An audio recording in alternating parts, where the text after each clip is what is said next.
A larger-than-life businessman gunned down in his office. But will the discovery of his secret double life lead to the killer? An all-new 2020 starts right now.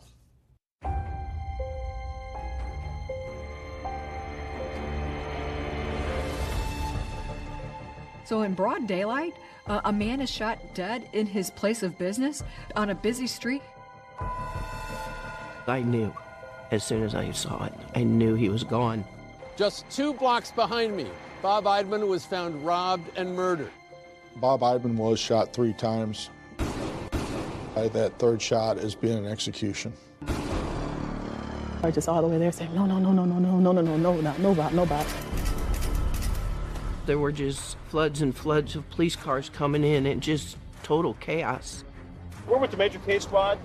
They only have 5 days, so the clock is ticking. Diane found out on the site that her husband had been murdered. Yes, she did. She makes this statement, something like this has happened before. There were numerous individuals who could have done something such as this. He asked me a question that just kind of floored me. He said, "We're trying to find out about your brother's lifestyle." What is it like to all of a sudden learn that there's this whole other secret part of his life? We're going to find out some stuff they're probably not going to like.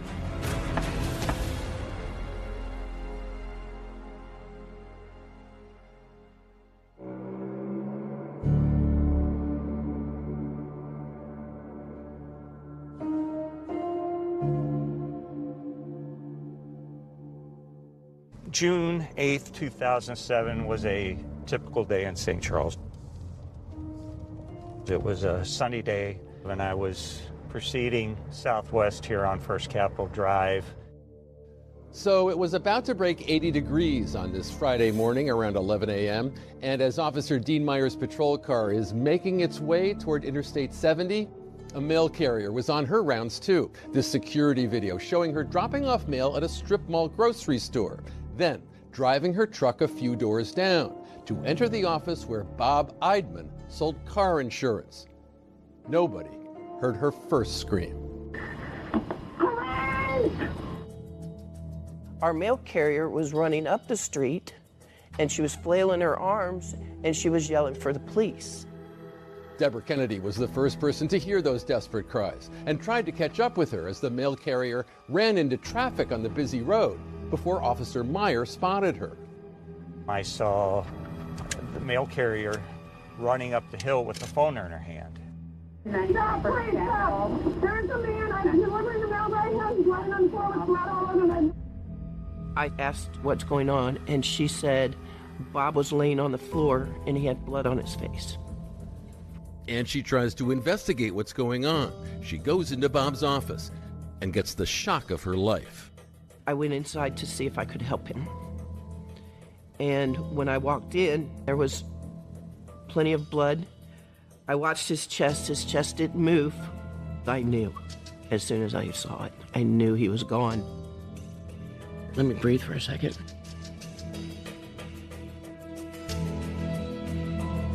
It was St. Charles's first murder of 2007. And right from the start, it was the kind of thing that just isn't supposed to happen here. That's because St. Charles, Missouri is an idyllic bedroom community. It's just over the bridge from St. Louis with a historic downtown and historic values as well. I guess the idea is that you're supposed to shed the stress of the big city as you come across the wide Missouri River and land here. But as we know, money woes, lies and rage and desperation, the grip of fear, they do not stop at the river's edge. Now we've got a whole team of officers from the St. Charles Police Department. They've converged on the scene of Bob Eidman's murder. There were just, floods and floods of police cars coming in and just total chaos. Immediately I responded to the area, to the scene. Bob is laying on the floor between the 2 desks. He's laying on his back, and there's a pool of blood around his head. Bob Eidman was shot 3 times. The first shot was superficial. It was a grazing wound to his chin. The second shot was to his neck, shoulder area, which knocked him down. According to St. Charles homicide detective Don Stepp, the third and fatal shot had been fired through Bob Eidman's left eye as the assailant stood over his prone body. I would definitely classify that third shot as being an execution. This was an insurance office, and it was a fairly open area. We collected bullet casings, bullets, bullet fragments. We would mark the position, set up little yellow tents called photo markers. We would photograph it. We dusted for fingerprints. You were hoping that maybe you will find one fingerprint that may lead to a particular suspect.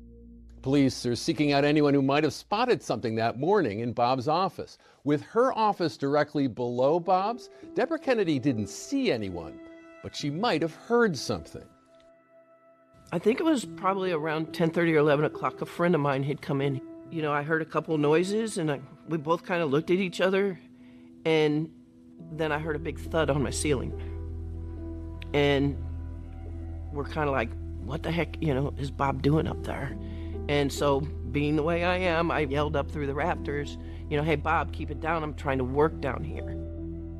We came to the conclusion that those loud bangs that she heard was the gunshots in Bob's office. Police quickly worked to gather information about the victim. His name is Bob Eidman. He's 48 years old. He was married for a very long time, had no children, and worked in the insurance industry. But just recently, like the past 2 years, had just started this new company. He'd got like a franchise. He just started that on his own. As news begins to spread that something bad has happened at Bob's office, concerned friends and associates in the insurance business, they rush to the site, like the longtime colleague who asked that we call her Dana. What made you want to go over there? That's my friend. I wanted to make sure he was okay. I remember locking up my office. I had a client in there, and she saw how distraught I was. And I'm just in the car, just all the way there saying, no, Bob. What happened when you got there? Of course, they're spectators, so someone said that someone got shot. Didn't see Bob, didn't see him waving in the window, didn't see any sign of him at all. And then when they took his body out of the office, we knew it was Bob's body because he was a big guy. What's that moment like? Oh my goodness.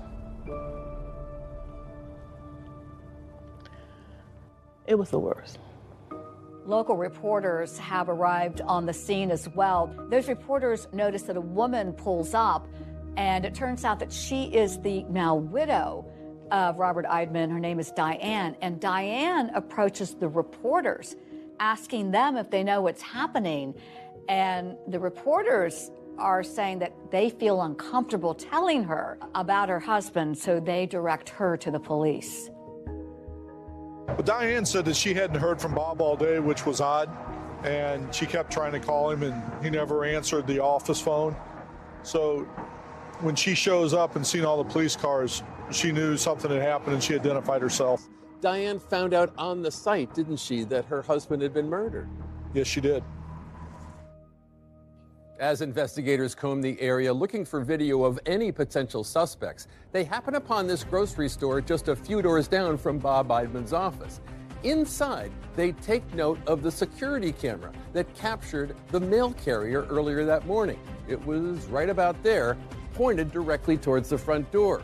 Once they get a look at the video it recorded, it's the first big break in the case.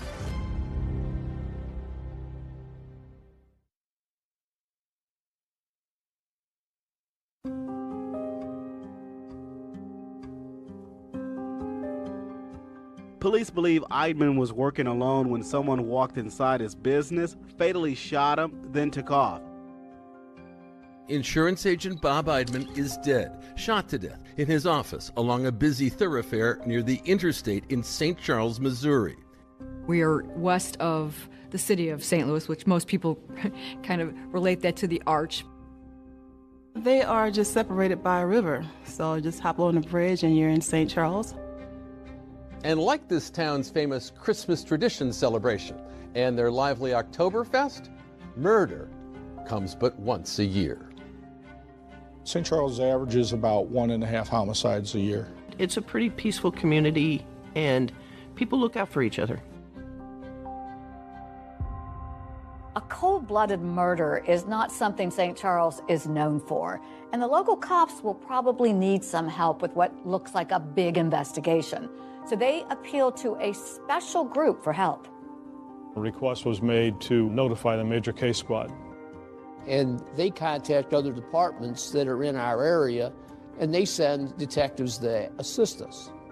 More than 30 detectives with the Major Case Squad are now looking for his killer. This elite Major Case Squad has a very high rate of success. 80% of their cases are solved. But with all this manpower, there's one catch.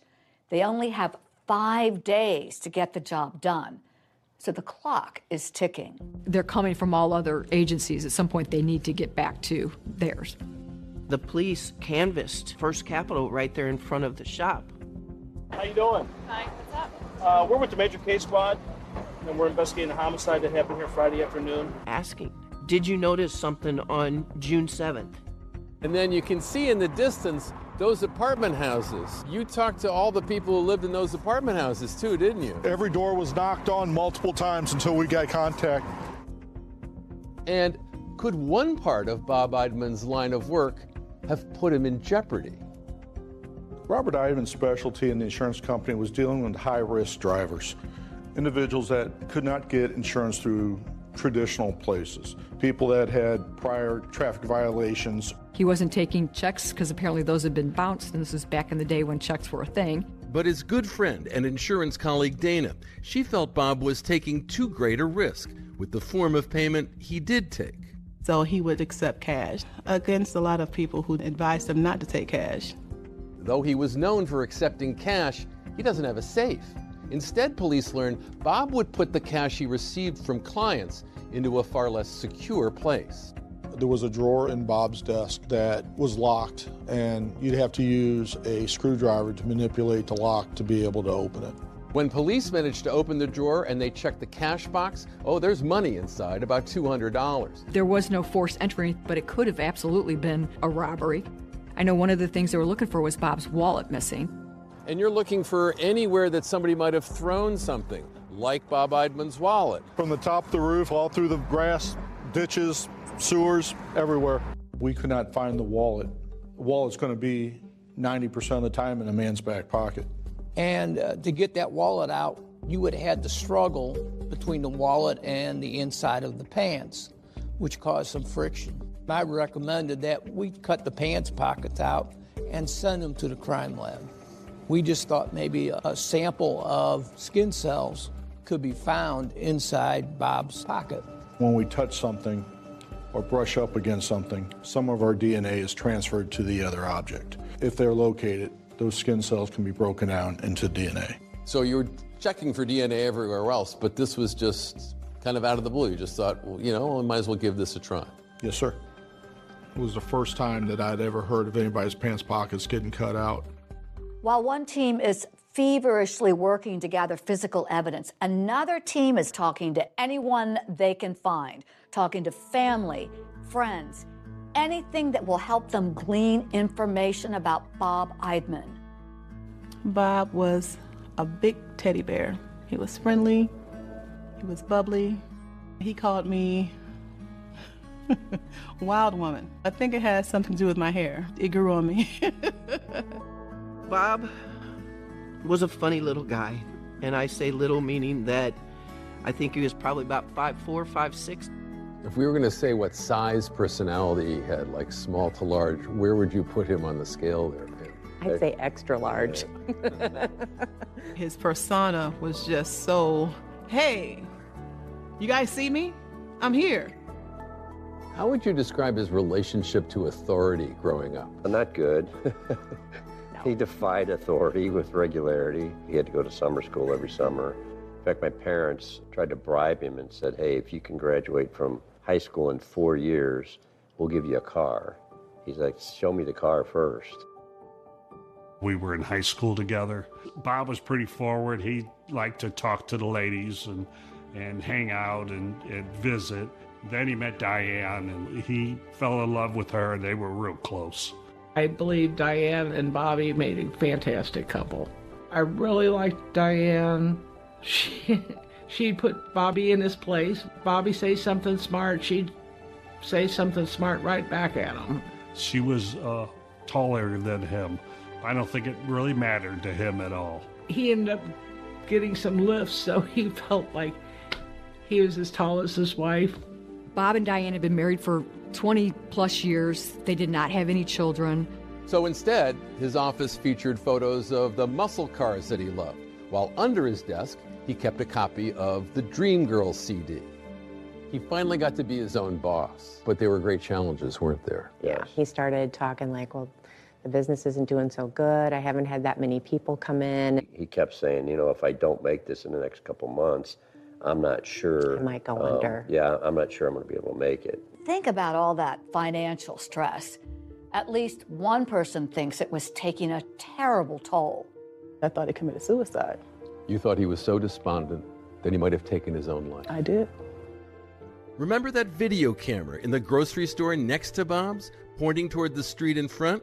Police have been poring over the footage, and now they may have found something of interest. There, that white car. At 10:50 a.m., you see the vehicle drive past the front doors, and 4 minutes later, you see it drive past the front doors, I believe a little slower, and almost like creeping along looking for something. Was this driver making sure the coast was clear? It wasn't the greatest picture, I remember that. It's always frustrating when you can't identify the people inside the vehicle. One thing we can tell is a white four-door vehicle. Luckily, I'm impressed you can tell it's a four-door vehicle. It looks like a white car. But it turned out the small St. Charles Police Department had a car maven. we have an individual at the time that could almost identify almost any type of vehicle. He was a big car guy. He said it was a Ford Focus. Like, I like cars, but honestly, wow. We're kind of looking at this several different ways. Is he having problems with a customer with a white Ford Focus? The bad news is that in St. Charles County, there are 1,300 Ford Focuses. In the state of Missouri, there are 5,000. 5,000 is a big number to have to deal with. But they're not finding anything suspicious until a gift-wrapped lead suddenly falls into their lap. A white car is crashed and abandoned nearby. And get this about the driver. He had bloody clothing on. Why has he got Bob's business card? I hope this is it.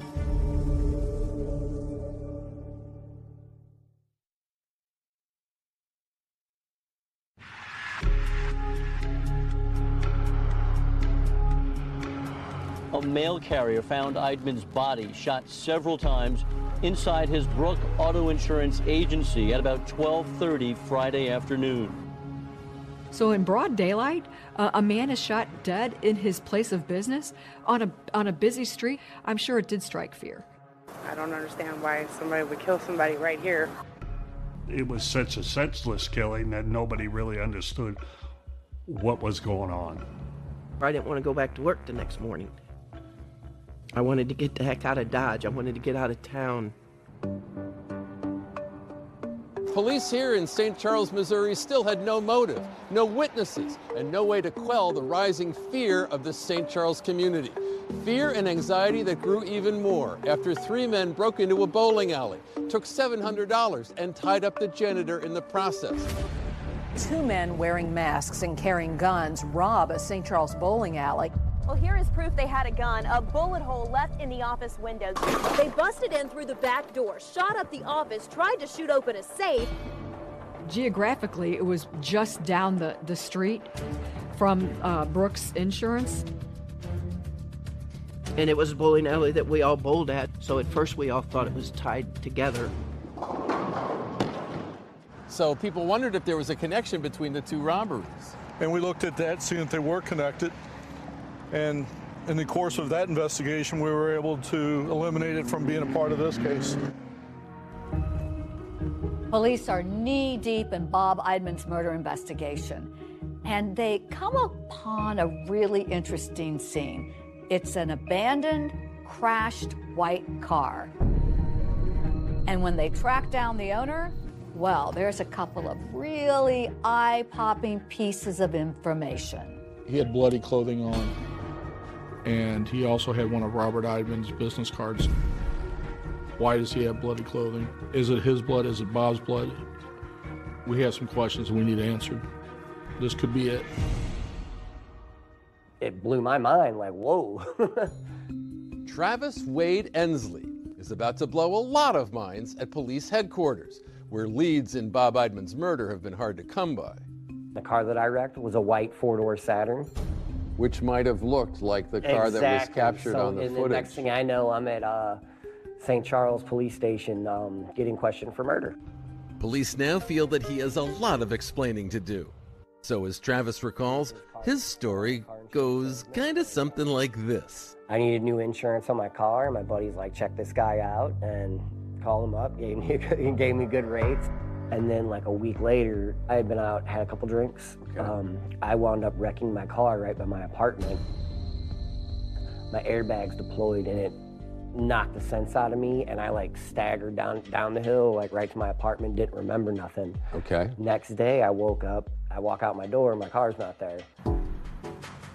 So Travis calls police to report his car as stolen, but then is stunned to suddenly find himself a potential person of interest in a murder. I was scared to death.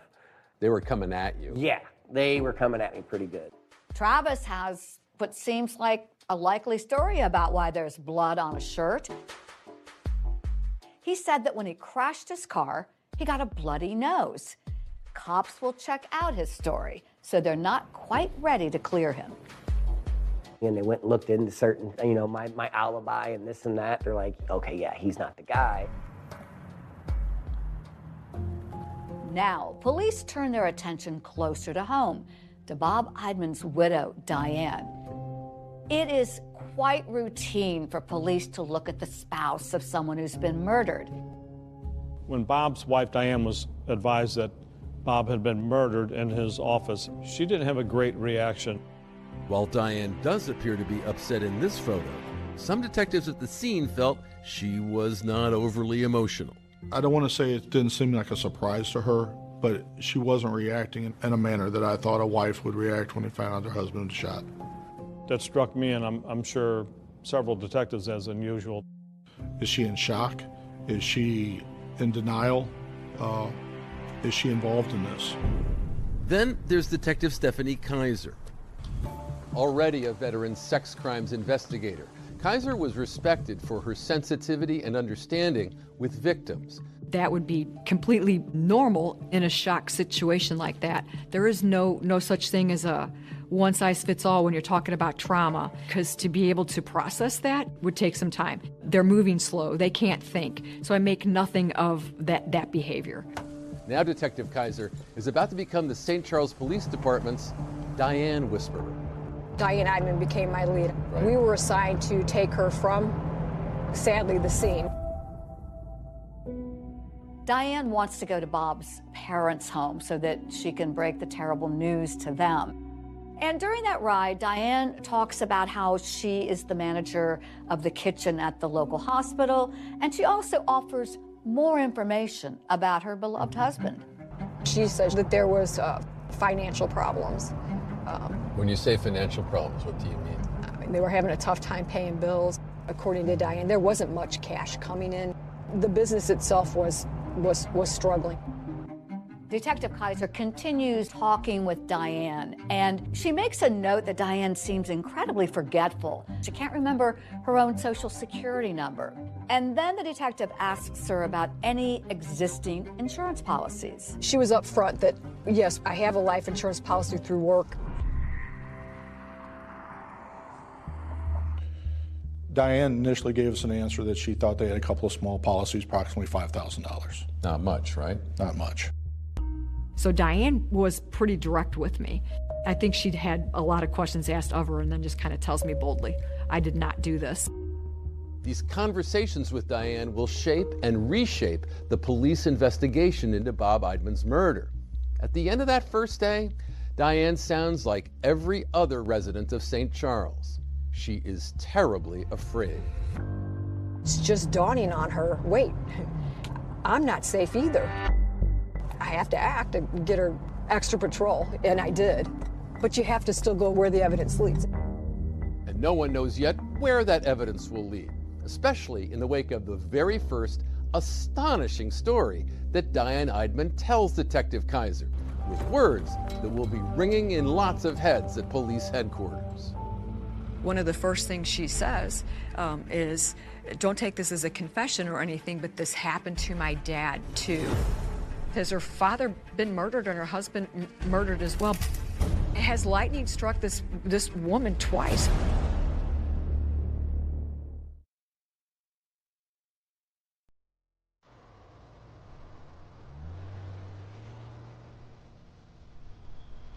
At the time of his death, Bob Eidman had been married to his wife Diane for more than 2 decades. And yet, even those closest to him could find Diane to be something of an enigma to them. Not very outgoing. No, not very outgoing. She's just kind of shy and quiet. I mean, she just didn't really have a lot to say to anyone, really. When you would ask Bob about Diane, what kinds of things would he say about her? His famous saying was, "She's not the person you think she is," and I never knew what that meant.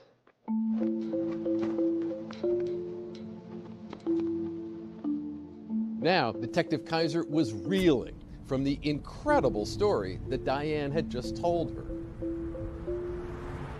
She makes this statement, don't take this as a confession, but something like this has happened before. And I'm not quoting Diane at this point, but somebody broke into the house and shot my dad. So when I asked, did they catch the person? How did she answer that question? She said, they thought my mom shot my dad. And we're wondering if lightning had struck twice in the same place.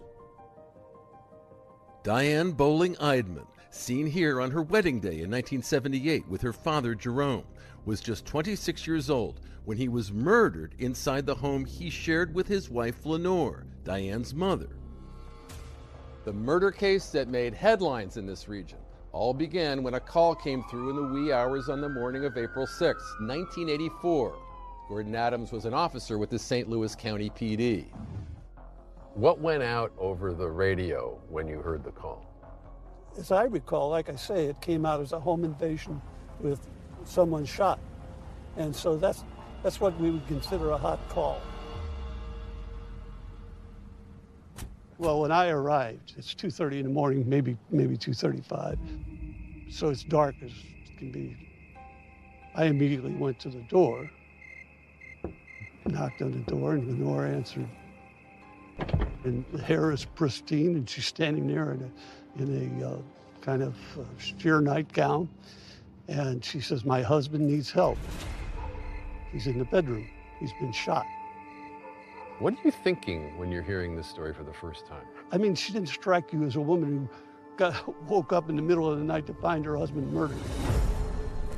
No tears. The hair was all done. And I'm trying to get information for my report. And she actually lit up a cigarette. I'm thinking, this is your husband. He's just been murdered. She didn't have any emotion at all, almost.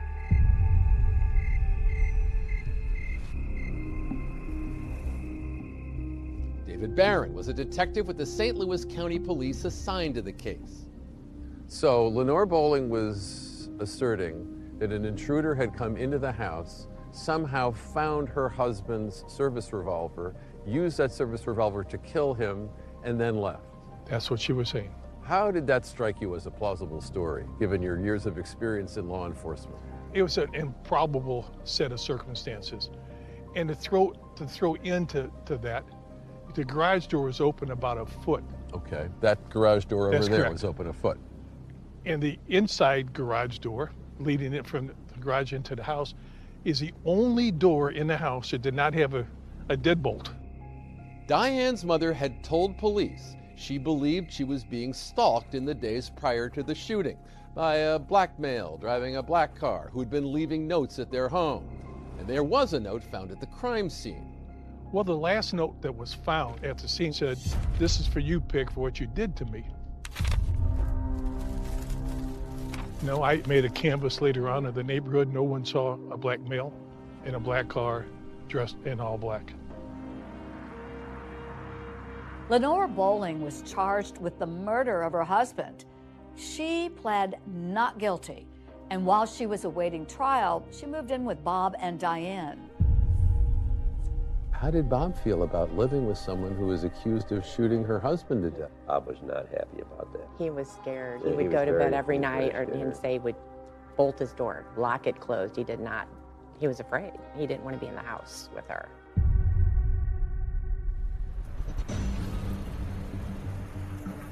After that fateful night, this saga ending here in the fall of 1985.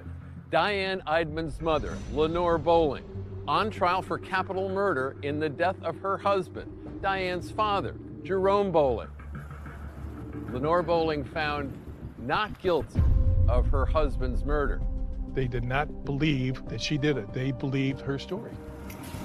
The irony not lost on investigators as Diane Eidman, more than 20 years later, now a person of interest in a different killing.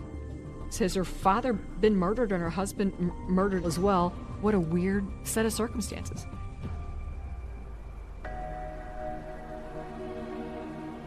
But it was something else Diane Eidman told investigators about her own husband that they said gave them pause. During Diane's initial interview, she was asked if there was any insurance policies. Diane said that she thought there was one policy, and she thought it was just a small policy, approximately $5,000. She describes that she has a life insurance policy through work. She's not sure about the details on that. I was contacted by an insurance company and told that there was additional policies for Robert Eidman that we were not made aware of that were quite substantial in size. Now with Bob's death, police say she was suddenly in line to receive more than $300,000 in life insurance. We did not know if Diane had forgotten to tell us about those policies. Did Diane know about those policies?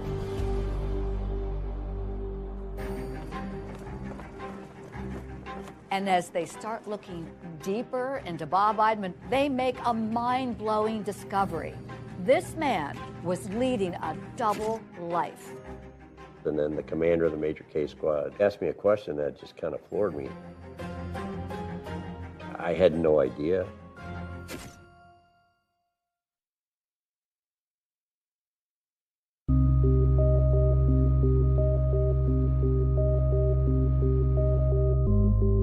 I went to Bob's funeral, and it was sad to see him there.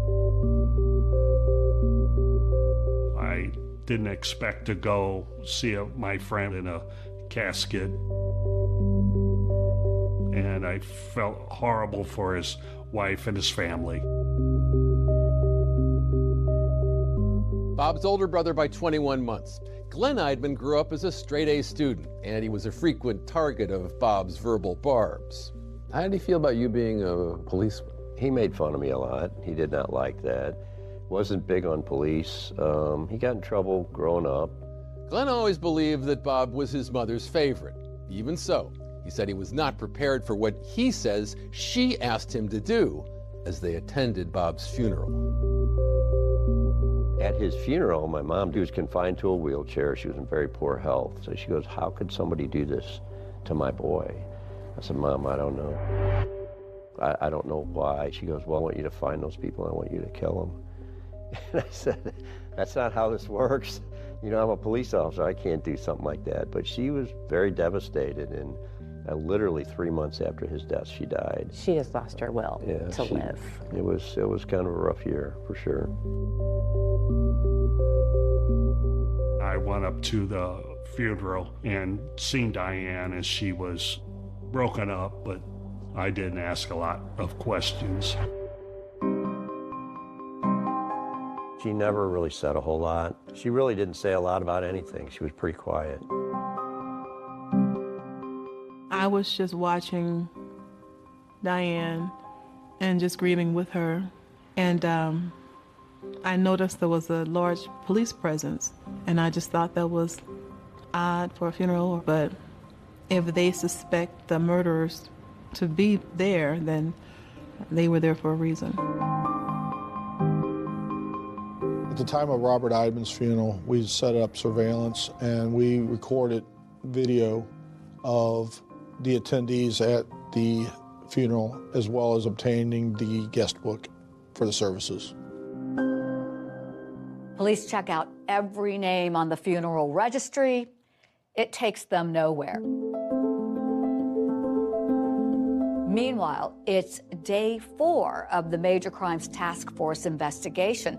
The clock is ticking, but still no good leads on who killed Bob Eidman. We were striking out. There was no one that could really come up and say, Bob's having a problem with anyone. But then the Major Case Squad does a deep dive into Bob's email, his phone and computer records. They're searching for any hidden clues. They make a discovery they're eager to know a lot more about, just as Glenn comes in for his interview. You know, they put me in an interview room to ask me some questions. I said, you know, I have nothing to hide. You don't have to play these games. You know, ask me whatever you want. And he asked me a question that just kind of floored me. He said, we're trying to find out about your brother's alternative lifestyle. I said, what alternative? He goes, his affairs. You know, I go, you think he's out picking up women? I mean, that just ain't happening. And he's like, your brother was gay. I had no idea. We had no idea. We did not know that. Turns out this long-married insurance agent was leading a secret double life. While we were analyzing Bob's computers and it was discovered that he was visiting male-on-male websites were sexual in nature, and he was making contact with some of these places. Sometimes in these murder investigations, as we dig into them, you find a lot about a person's life, their lifestyle.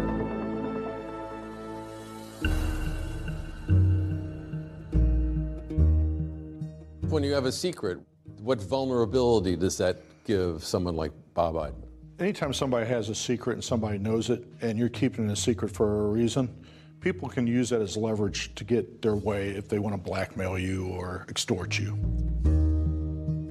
As investigators continue searching through Bob's phone records, they find something else noteworthy. One phone number keeps popping up, belonging to a man from out of town. They had an intimate relationship. They would rent a hotel room somewhere and visit each other. Automatically, a flag gets raised. What is it like to all of a sudden learn that there's this whole other secret part of his life that you knew nothing about? It was upsetting. I guess I felt he should have been able to talk to somebody about that. He shouldn't have had to hide that life. He shouldn't have had to lie. Having a relationship and being gay that's just part of life. And I wish he would have been able to share that with us. Yeah. How you doing? Police bring in this secret lover for questioning. They can't help but wonder, would this man have a reason to murder Bob? And what about Diane? Could his existence have set her into a murderous rage? We've altered the man's voice. People are going to find out some stuff they're probably not going to like. Feelings can run wild with someone. If I can't have you, nobody's going to have you. It gives people motive. And as a young, untested detective is taking on his very first big murder case, a totally unexpected assist from the cutting edge of forensic science, it's going to take this investigation into surprising territory and bring answers at last to the key question: why was Bob Eidman killed? It blew my mind when the results came back. It was the golden ticket. This is what we were looking for.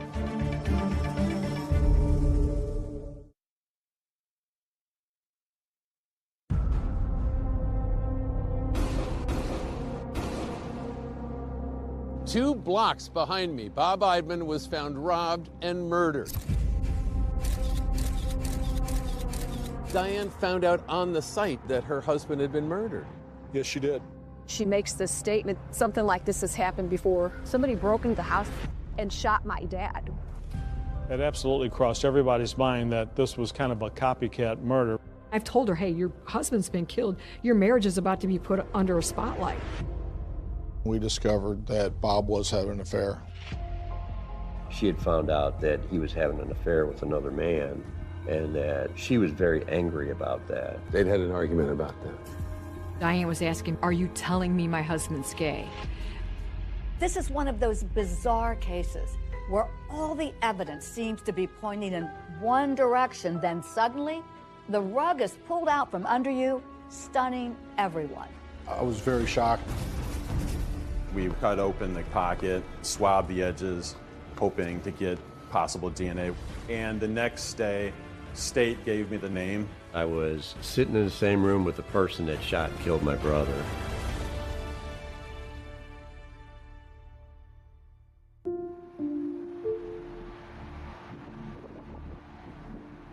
Friends and family are mourning the loss of Bob Eidman, gunned down in his office in a small strip mall in St. Charles, Missouri. A man that loved life, always wanted to have fun, always wanted to enjoy himself. He had a great personality, very funny, very intelligent. He seemed like a nice guy, but after you got to know him a bit, that's when the Bobby came out. I mean, it was extremely comical. He'd make me laugh so hard. I mean, it would hurt. He liked to have fun. He loved muscle cars. And as far as in the office, you heard him. He was a loud guy. He was one of those guys that when he got on the phone, you kind of put your earplugs in because he was pretty loud. Larger than life, he was. I could depend on him when I was not in a great place. He would talk and he made sense. Now Bob Eidman was dead, and nothing made sense. It was a little before 11 a.m. on June 8th when a mail carrier discovered Bob's lifeless body on the floor of his office. Stop, please stop. There's a man, I'm delivering the mail right now, he's lying on the floor with blood all over him. Bob Eidman was shot 3 times. There was no forced entry or anything. He was a business that was open for business, but it could have absolutely been a robbery. Robert Eidman's specialty in the insurance company was dealing with high-risk drivers, individuals that could not get insurance through traditional places. So he would accept cash against a lot of people who didn't take cash and advised them not to take cash. This is a huge murder case in a very small town. And with more questions than answers, St. Charles PD needs help, and boy, do they get it. Enter the elite Major Case Squad. 20 to 30 detectives will respond, and the only thing they will work on for the next 5 days is that situation they've been called out on. The investigation into Bob Eidman's murder is all hands on deck. One of the things that we were not able to recover or locate was Robert Eidman's wallet. Bob's wife Diane said he always carried his wallet in his back pocket. Police are desperate for leads, so they're going to try something unconventional. They cut the back pockets out of Eidman's pants to send for something they call touch DNA testing. We just thought maybe a sample of skin cells could be found inside Bob's pocket. It's a newer technology, and it's a long shot. Police, meanwhile, canvassed the neighborhood where the crime occurred. They're knocking on doors. They're looking for every clue they can find. During the area canvas, there's a Mexican grocery store. It's just a couple of doors down. I think it was on the end of this particular strip mall, and they were able to locate some surveillance video. A white car passing by twice, but the video is grainy. In that video footage, we saw a Ford Focus. We were not able to get a license plate due to the angle of the camera, and we were not able to see who was in the vehicle. With lead after lead coming up empty and the clock ticking on that Major Case Squad, Diane Eidman. She remains a subject of, well, we'll call it curiosity. She was, after all, the person closest to Bob. It is quite routine for police to look at the spouse of someone who's been murdered. Tough questions need to be asked about the state of the Eidman's marriage. I took that a step further. Has there been any time that you two argued? Has there been any time that you were unfaithful to him or he was unfaithful to you? Diane insisted the marriage was fine. But when investigators seize Bob's computers to be analyzed, they make a shocking discovery. Bob's been visiting gay websites online. He's looking for massages and sexual relations. Bob Eidman had been leading a secret life. And a search of phone records reveals so much more. We found several calls that were coming in and coming out pretty much the same time each day. We discovered that Bob was having an affair. A secret relationship with a man who lived more than 3 hours away. Police take a drive to interview him. He was very forthcoming in the fact that the relationship between him and Bob was an intimate relationship, but very much affectionate and loving.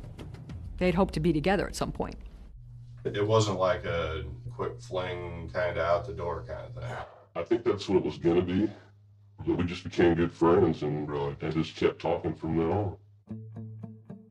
He says he never visited Bob in St. Charles, but said the two spoke every day and that he loved Bob. The two would stay in motels closer to his hometown when they got together. During the interview with investigators, he rolled up his right sleeve to reveal a tattoo that he said was for Bob.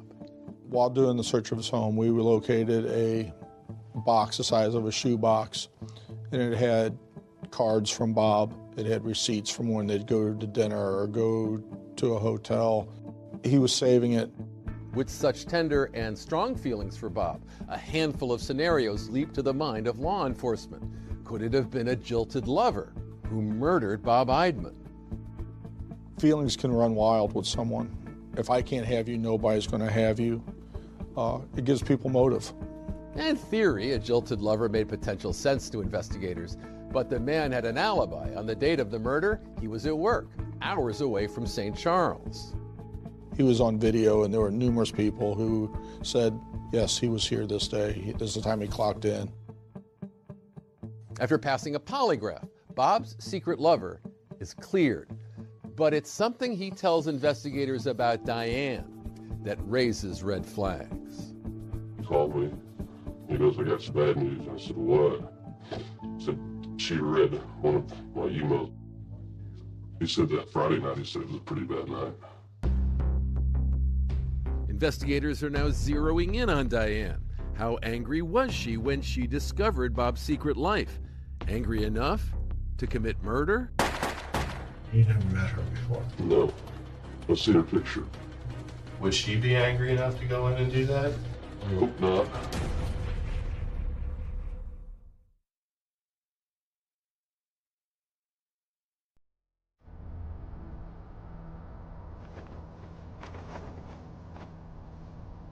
Days after Bob Eidman is murdered in his office, police discover the long-married insurance agent had a secret male lover, a man whom he met up with for motel room trysts and who he spoke to every day, a man who was devoted to Bob. Did you guys love each other, or was it just a very close, personal relationship? I loved it. But I never said it to him.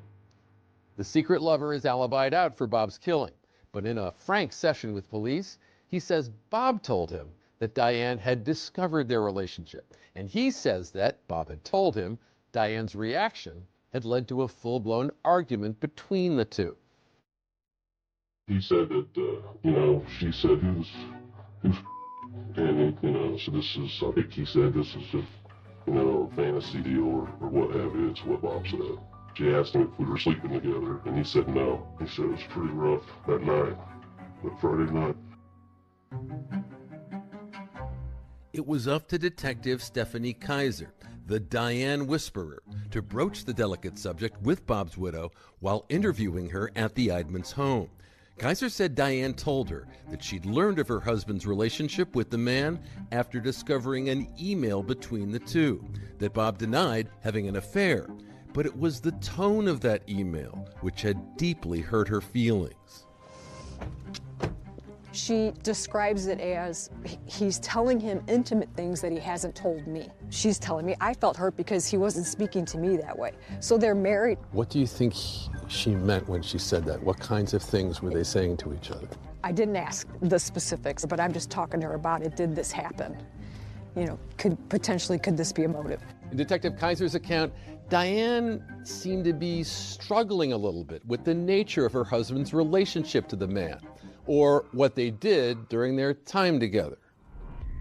When I'm interviewing Diane, one of the things I asked was, I asked a lot of different things, to the point where Diane was asking me questions like, are you telling me my husband's gay? I asked her, what did Bob tell you? What are your impressions? Her response back was, he told me no. He was going there to meet with him. They worked together, and he needed the stress relief. Kaiser said Diane told her that when she learned of the relationship after discovering that email, she and Bob discussed it, but they never argued.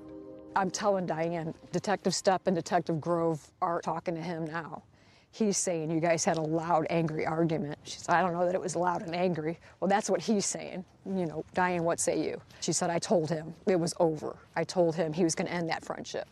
But she said, I don't know if I was yelling and screaming. I go, well, that's what he's saying. I'm just asking. So. But she laid her foot down. She gave him an Yes. ultimatum. You are not to see this guy anymore. Yes. As far as you know, did Bob adhere to that ultimatum? No, he did not. Diane Eidman finds herself sitting in a polygraph room at the St. Charles Police Department. So Diane was pretty direct with me. I think she'd had a lot of questions asked of her and then just kind of tells me boldly, I did not do this. I didn't. Diane is just direct. Diane Eidman voluntarily submitted to a polygraph, and the results came back being inconclusive. She doesn't pass, but it's inconclusive. So it's just still kind of puts her in that iffy category, if you will. Adding to investigators' frustration, a day after Diane takes that polygraph test, the clock expires. The major case squad is out of there. 37 officers, 15 different departments had spent more than 2,500 man-hours investigating, with no arrests. A frustrating end to a furious search for answers. When it goes back to our police department at the time, it is frustrating knowing that you didn't solve this case and it just goes on to an active case file to be looked at as further investigative leads come in. At that point, I'm assigned the investigation. The task of solving the murder of Bob Eidman now falls to a junior detective in the department, Don Stepp. When my sergeant came up and asked if I would like to be assigned this investigation, I was overwhelmed. It's one of those things, am I ready to do this? You don't want to say no, it's an opportunity. I wanted to see this investigation to the end.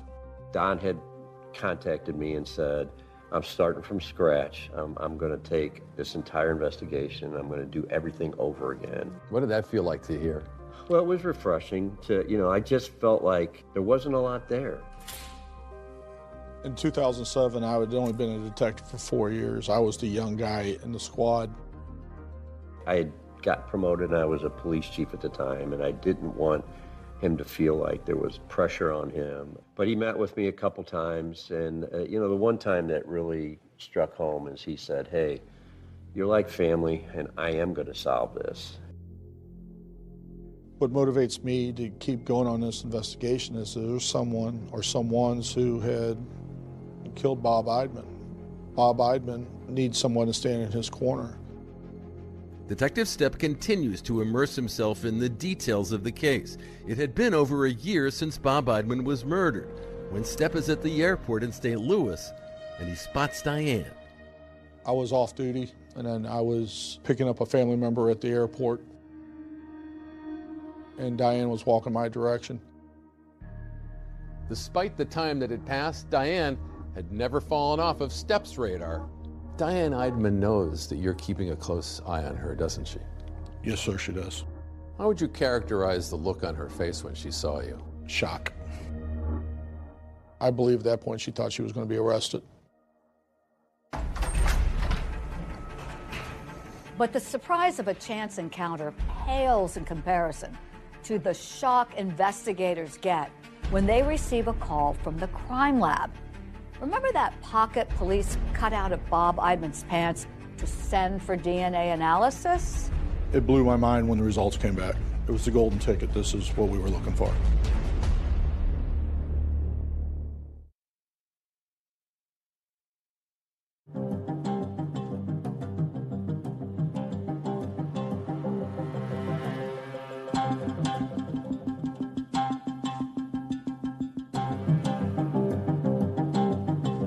It is 2009. Diane Eidman is spotted at the airport in St. Louis by Detective Don Stepp. How would you characterize the look on her face when she saw you? Shock. Stepp documents the incident, later learns that Diane took a trip to Las Vegas. But nothing comes of it. And if you don't have a suspect right away, then there's things that take time. So things slowed down, but things did not stop. Face it, there are few, if any, solid leads to pursue, including the identity of that mystery driver whose car was seen on the day of the murder. They had this famous lead about this car that went around the block, and they had it on video, but there were 22 detectives for 5 days, and they didn't find it. And there's another lingering piece of evidence still out there. That touch DNA taken from Eidman's back pocket. It was sent to the St. Louis Major Crimes Lab. Anytime you submitted any kind of DNA information, DNA samples, it was going to be a year or more before you got an answer to it. Nearly 2 agonizing years after Bob's murder, it's as if this case is frozen in time. I felt that they were never going to solve the case. I mean, we pray every day. Just, we need peace. We need answers. We need to find out what happened. It seemed like there were no answers. No. Then in March of 2009, that touch DNA from Bob's pocket is forwarded to Brian Crine. He's a forensic scientist with the St. Charles County Police Department. We were contacted by investigators and asked if we could do the DNA on the case. With almost every angle of the case having been explored and explored again, it all comes down to what Crye could uncover with the DNA analysis. If we were going to swab the back pocket of a pair of pants, we would cut open the pocket, swab the edges, hoping to get possible DNA. Once I get a swab, I process it and cut the tip off and put it in an extraction tube, and then we load it onto a genetic analyzer that ultimately produces a DNA profile. But given the cold case backlog, it takes several more months for the DNA to be processed. And when the results come back, investigators get a major break that heats up this cold case. I developed an unknown male profile. It was a mixture of 2 people. One of those persons was the victim, Robert Eidman, and the other one was an unknown male. I knew once we obtained the DNA profile, the identity of the individual in Bob Eidman's pocket, I knew that was the golden ticket. I knew that was when we were going to be able to close this case. That unknown DNA could lead investigators to Bob's killer, so Crye enters the profile into CODIS. That's a law enforcement database. Hours later, there's a hit. It hit that same day, and the next day, state gave me the name. The DNA doesn't match Bob's wife or his secret lover or anyone else the police had been looking into. Instead, it comes back to someone who was never on the investigators' radar. What did you learn that person's name was? Paul White. When the name's first discovered, Detective Stepp is otherwise engaged.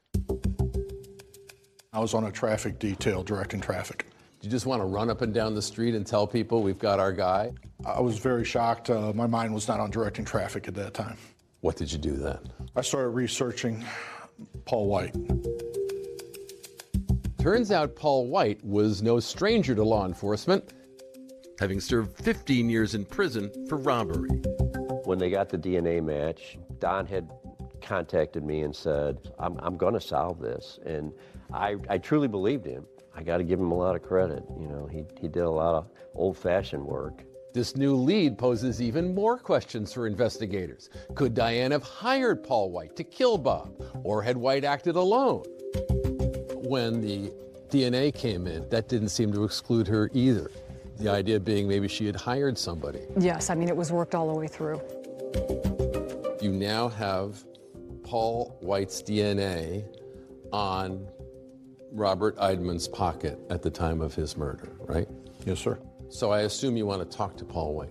Yes, sir, I do. And Paul White was not hard to find. Paul White was incarcerated at the time when the DNA came back. How you doing? And so in September 2010, Detective Stepp pays a visit to Paul White at a maximum security prison in Fulton, Missouri, where he's serving time for forgery.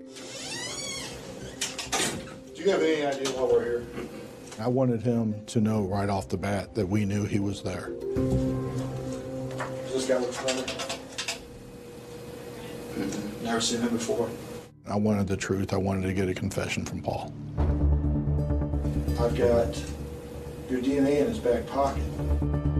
And will that touch DNA evidence be enough to get that confession? White leaned back in his chair. He laughed. It's impossible. It's not. It's impossible. It's no way in the world. It's impossible. What are you thinking when he does that? I'm thinking this is going to be a long interview. I'm getting taped and stuff, and I'm what the man.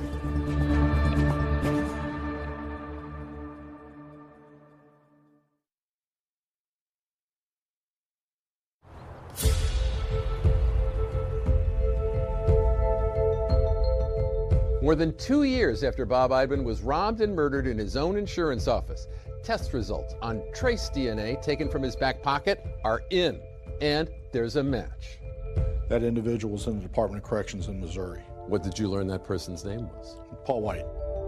As investigators dig deeper into Paul White's background, they uncover a possible connection to Bob. It's been hiding in plain sight. There was numerous files on Bob's desk, and there was a file, containing Paul White's name. Among those files is an application for auto insurance. 2 names are listed, Sherry White and her husband, Paul White. Paul White's wife's file was on Bob's desk? Yes, sir. What was it doing? I think when Mr. Eidman had seen the car pull up and saw Paul White exit the vehicle, he was grabbing Sherry's file to be ready so when he came in. Investigators quickly clear Sherry White as a suspect in Bob Eidman's murder. With the trail of evidence now leading directly to Paul White, Detective Stepp decides it's time to meet face to face. This is where the magic happens. Doesn't look all that magical, does it? No, it doesn't. What happens to people when they come into a room like this? We get to the bottom of facts. This is where people have an opportunity to tell us about what they've done and tell us their story. Since Paul White is already serving a prison sentence for an unrelated forgery charge, he's literally a captive audience. Let's go back and talk about some of your strategy as you were going to talk to Paul White. Paul, I believe, was in a little bit of shock after all these years. 2 detectives showing up from St. Charles City. He did not expect that to happen that day. Do you have any idea why we're here? Okay. Are you thinking the long game at this point, or do you think he's going to start telling you stuff that he knows at that first interview? I'm thinking to myself, the DNA itself is probably enough to get an arrest warrant, but I didn't want just an arrest warrant. I wanted the truth. Before I ask any questions, you must understand your rights. You don't have to make a statement or answer questions. You have the right to remain silent. Do you understand that? Could you put your initials there, Paul, for me? I think initially Paul White's attitude was very kicked back, relaxed. First of all, do you know a guy named Robert Eidman? Never heard of that guy? I even put a picture down in front of him and asked him, do you know this individual? Right. Does this guy look familiar? Never seen him before. Eventually he came back around and said, yeah, I thought that was his wife's insurance man. That picture I showed you, that's Robert Eidman. Okay. You said kind of looks familiar? Yeah. That's the guy we got the insurance from. And I explained that we were working a homicide investigation, and I explained that his DNA was located in his back pocket. Do you think there's any chance that your DNA is going to pop up inside that crime scene? From a robbery. From a robbery? None? You come to prison, they take your DNA. Your DNA pops up. You know where it pops up? Swabbing a back pocket of my victim. Your DNA shows up in this guy's back pocket. That ain't nowhere in the world. Why don't you think that? You said that he got robbed. I never robbed the guy. I've been in there one time and to get insurance. So that's exactly. Ain't nowhere You're telling me you've been in there one time. Yeah. And your DNA shows up in this guy's back pocket a month later? That don't even make sense. Exactly. With your story, it doesn't make sense. Again and again during that first interrogation, you tell him, I've got your DNA. I mean, you must have told him, what, 10 or 15 times in the course of that conversation, right? At least 10 or 15 times. He kept saying, there is no way. Repeatedly. He did not believe it. It's impossible. It's no way in the world. It's impossible. Paul, it's not possible. Okay. Well, I'm telling you. I know it's impossible. It's no way in the world. Then how to get there? I don't even feel like it was there. It's impossible for it to be there. After White's adamant and repeated denials about that DNA evidence against him, investigators uncover another critical piece of evidence. I ran every kind of data history check on him. The big point with Paul White was I found out that a neighboring law enforcement agency had issued a ticket to Paul White after our homicide in a white Ford Focus. That's right, a white Ford Focus. And remember, that's the very same vehicle make caught on a surveillance camera the day Bob Eidman was murdered. Paul White was a passenger in that vehicle, and the driver was identified via tickets as Cleo Hines. Why was the car stopped in the first place? Registration on the vehicle. The registration on the vehicle was out of date? That's correct. Who was the driver of the car? The driver of the vehicle was Cleo Hines. What was significant about that? We later learned that Cleo Hines was living with Paul White, and his girlfriend was best friends with Paul White's wife. So they had a long-standing relationship? Yes, sir. What was the indication that you had that Cleo Hines might have been involved in the murder of Robert Eidman? It was Cleo Hines' vehicle. You were sure of that? I was sure of that. I had a couple other officers contact Cleo Hines, and they arrested Cleo Hines and brought him to the St. Charles City Police Department. Does Cleo Hines know a secret that could solve Bob Eidman's murder? You know a man died, right? You know that? Somebody pulled that trigger.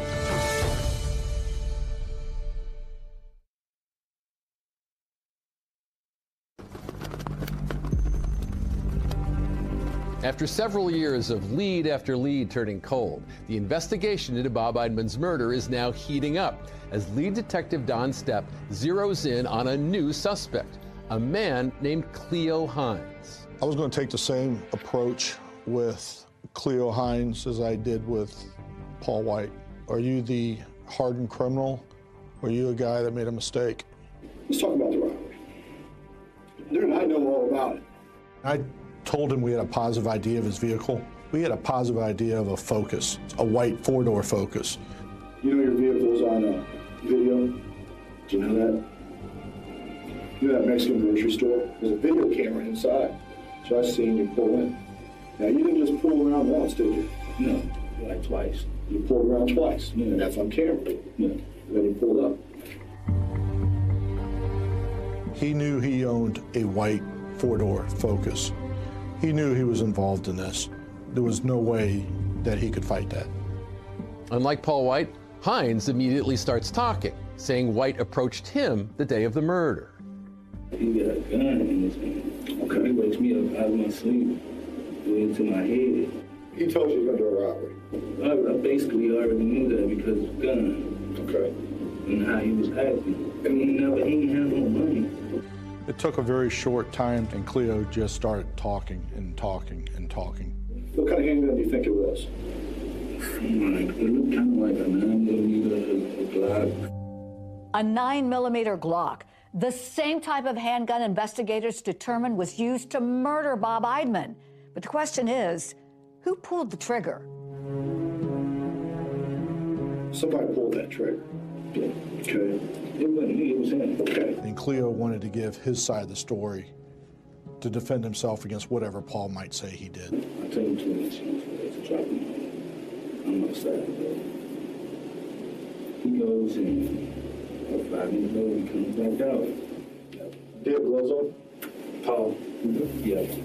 He has a white gloves. White gloves. They were like cotton, like gloves. Paul White had been wearing gloves, so Paul White absolutely wasn't going to say anything because he believed his DNA couldn't have been located because he was wearing gloves. I don't even feel like it was there. It's impossible for it to be there. So if a perpetrator was wearing a cotton glove when they go into the pocket and digging around, they could leave that DNA that's already on the exterior inside the pocket. Also, if the individual is sweating, it could actually soak through the glove and leave DNA behind that way. What do you do with those gloves after shooting? In the barbecue pit? Yeah. Armed with Cleo Hines' confession, Stepp hits the road to Fulton Prison once more for another crack at Paul White. And I'm going to tell you right up now, I got a full confession from Cleo Hines. Okay, he told me everything. But even after Detective Stepp reveals Cleo Hines has accused Paul White of being the gunman, Paul White doesn't blink. If you got Cleo saying that I did this and that, he's evidently lying to you. And I don't know why he would even say that I would put a gun to his head and force him to do something. It's hard to do an interview to get a confession from somebody for a murder. It's really hard to get a confession from somebody for a murder inside prison. White is arrested the next day, and he's charged with robbery and murder, and could be facing life in prison. Now, with the pressure turned up so high, will he finally change his story? I've asked you 3 times. Drove 87 miles one way to ask you these questions. Hypothetically speaking. Hypothetically. Hypothetically.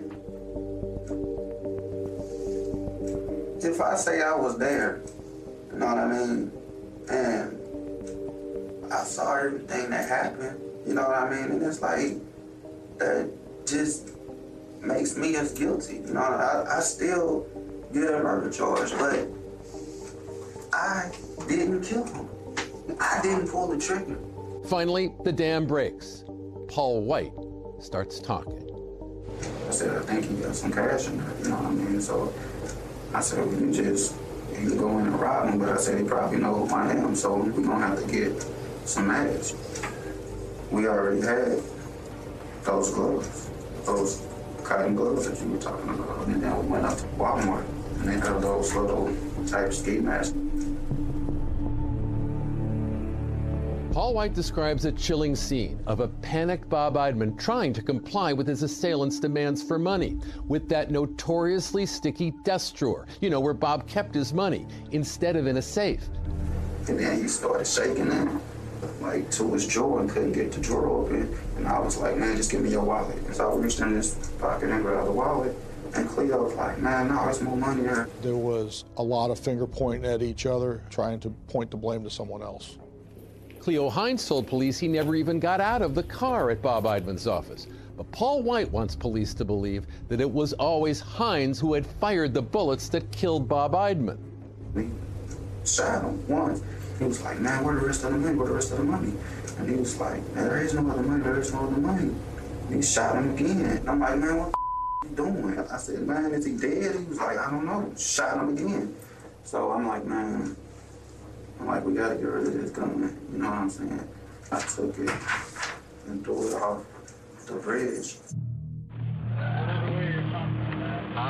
Paul White offers to help find the murder weapon, riding along in handcuffs in the back seat of a squad car. We took Paul White out of the St. Charles County Jail.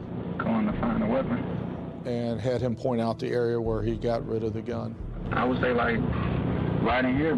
We searched an extensive area for the gun, was never able to locate it. Now we have 2 suspects and 2 confessions. And with both men pointing the finger at each other, prosecutors are gearing up to put both of them on trial. I was sitting in the same room with the person that shot and killed my brother, and that was pretty hard to be calm. Will Bob Eidman's family finally learn who murdered him?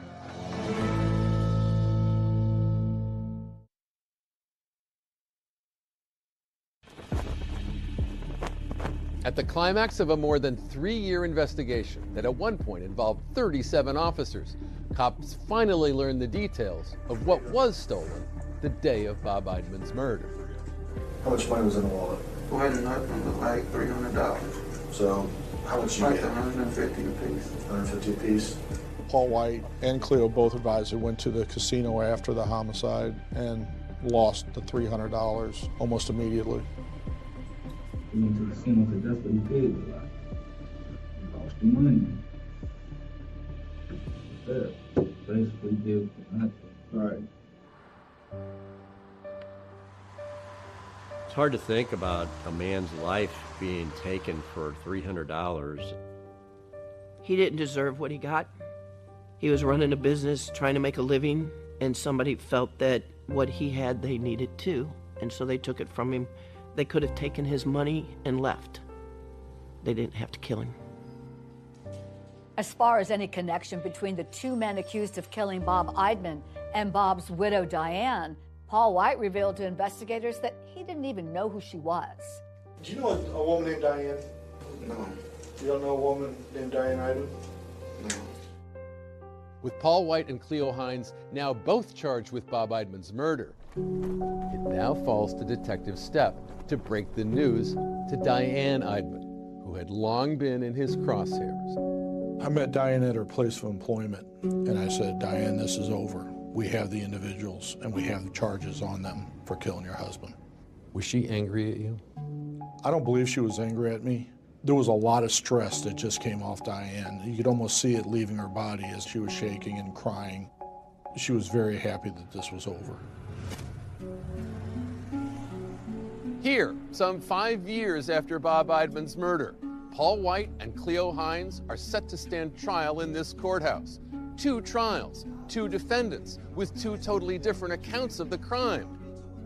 First up at trial, Paul White, who pleaded not guilty to first-degree murder and first-degree robbery. Really didn't know what to think when I came into trial because I was sitting in the same room with the person that shot and killed my brother. And that was pretty hard.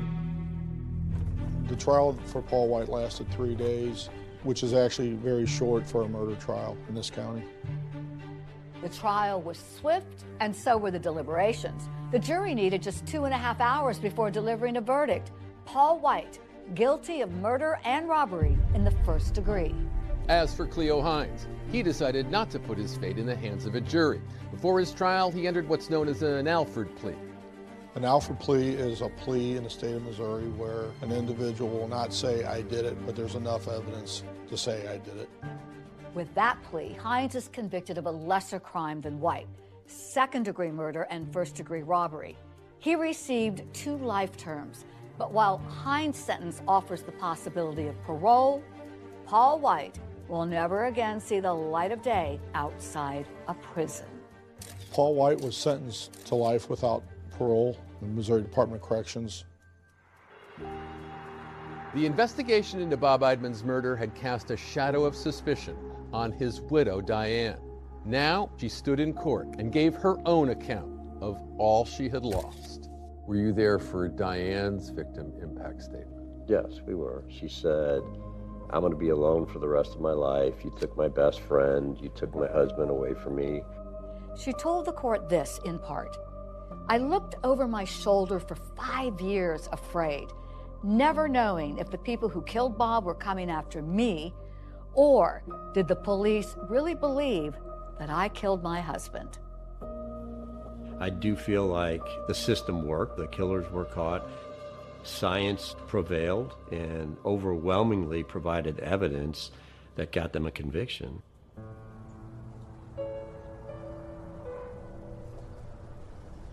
Never again can he come to a Christmas dinner. Never again can we see him for a birthday party. Never again can he and my son talk and have a conversation or a relationship.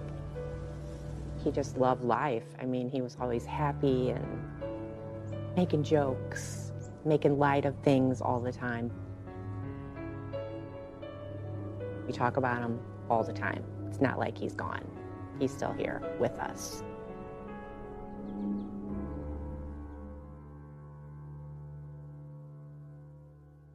Both Paul White and Cleo Hines have tried appealing their convictions, but both were denied. White's life sentence carries no possibility of parole. Hines' first opportunity at parole will be in March of 2034. That's our program for tonight. Thanks so much for watching. I'm David Muir. And I'm Deborah Roberts. From all of us here at 2020 and ABC News, good night.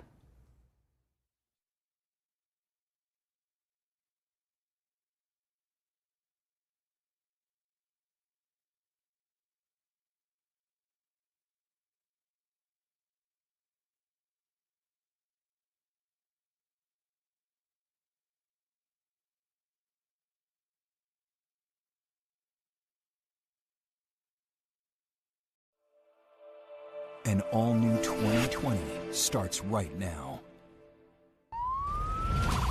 A chaotic scene. Local pastor Matt Baker has arrived home to find his wife, Carrie, unresponsive in their bedroom. I put my head to her chest and no air coming out, felt for pulse, nothing. An EMT told me that my daughter was dead. There was a piece of paper on the end table and something didn't set right. Your wife took her own life, and it's pretty obvious. I just kept saying there's no way. Was there an autopsy done initially? There was no autopsy done.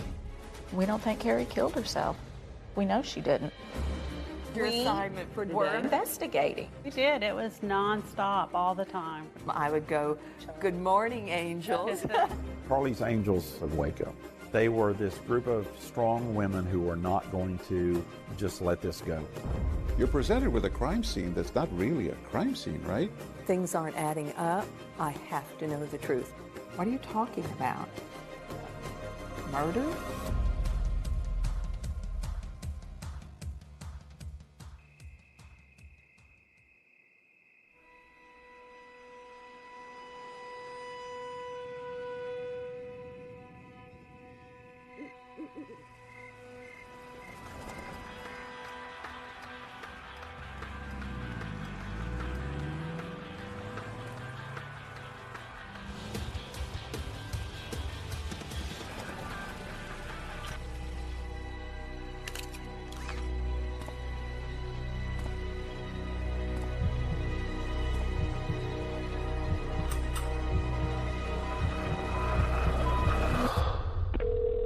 EMS, what's your emergency?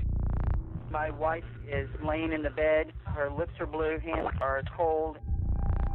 It was just before midnight here in the small town of Hewitt, Texas, on the outskirts of Waco. Beloved minister Matt Baker comes home to find his wife unresponsive in their bedroom. Their two young daughters asleep in their beds. Matt calls 911. Are you in there with her right now? Is she conscious? No, she's breathing.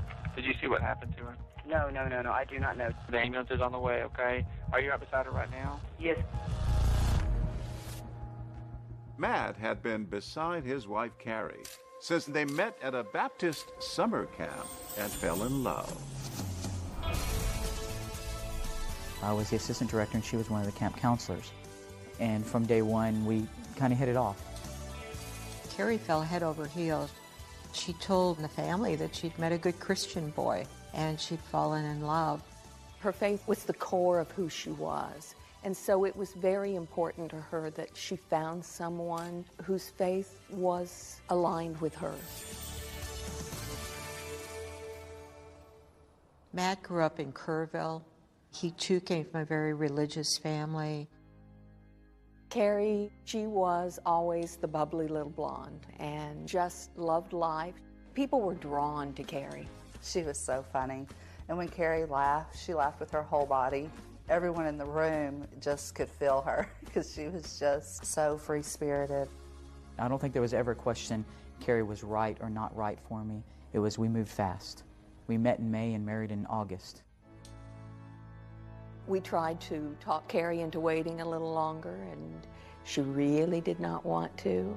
Carrie was looking for a husband with morals and values that were similar to what she had, and Matt, she believed, had those.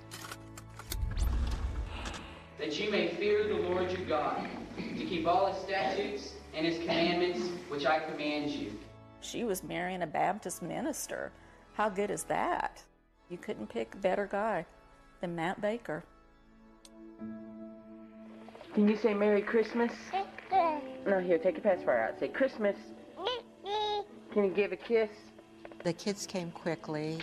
Oh. They look like this perfect young couple with this beautiful baby.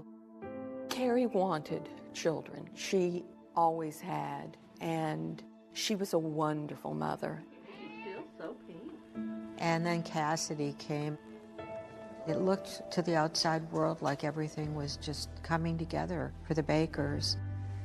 If you know our children, not just my wife, Carrie, and it's special for me to do this because they are my children, our children. Cassidy, hi. But it was just after Cassidy's first birthday when the family was dealt some heartbreaking news about her. And it turned out that she had a brain tumor. Carrie was devastated, absolutely devastated. We went to Cook Children's Hospital in Fort Worth. It was a scary time, and she struggled in pediatric ICU for 60 days. They started chemotherapy on her. They didn't know if she would make it through, but she did. We get to bring her home. That was one of the happiest days. She needed a lot of care when she came home, but she was expected to recover. The Academy Awards were playing that night, and I remember staying up watching that. I went in and checked on Cassidy, and she was fine. I gave her a kiss and said a prayer, checked on their older sister, kissed her, said a prayer, and went to bed. A little while later, he got back up and went and checked on her a second time. This time he started screaming. Carrie jumped up, ran into the room, found Cassidy, and she wasn't breathing at all. I yell at my wife as I'm taking her out of the bed, and I put her on the floor and I begin CPR. She calls 911. They brought Cassidy to the hospital, but they weren't able to save her. Cassidy died.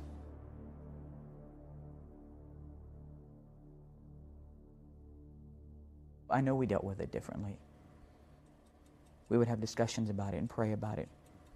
And it was a struggle. Carrie bled grief after Cassidy died. And she was having a difficult time sleeping. Carrie had been taking over-the-counter sleep aid since Cassidy died. She could not calm down at night without sleeping pills.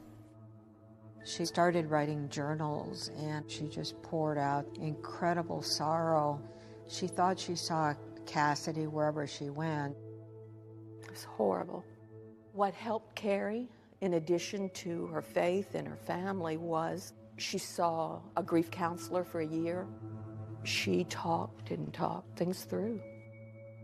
The death of a child always puts a terrible strain on a marriage. Carrie really fought to keep that marriage together. She loved Matt. She wanted it to work out.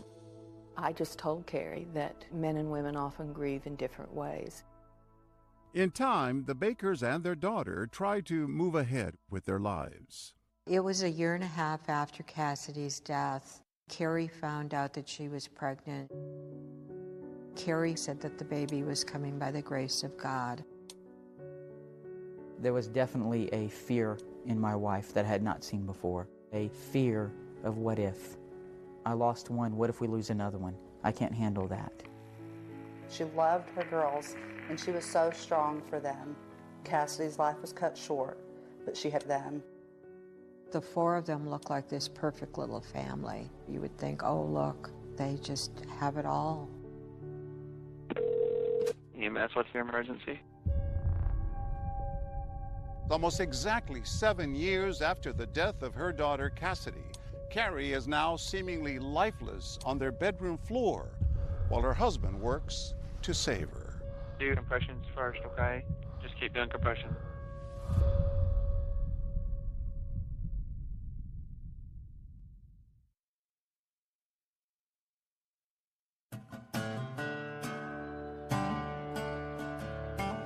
Waco is a great city. It's very religious. You can't walk a block without seeing a church. It's small enough that most people are just a degree or two away from knowing everybody else.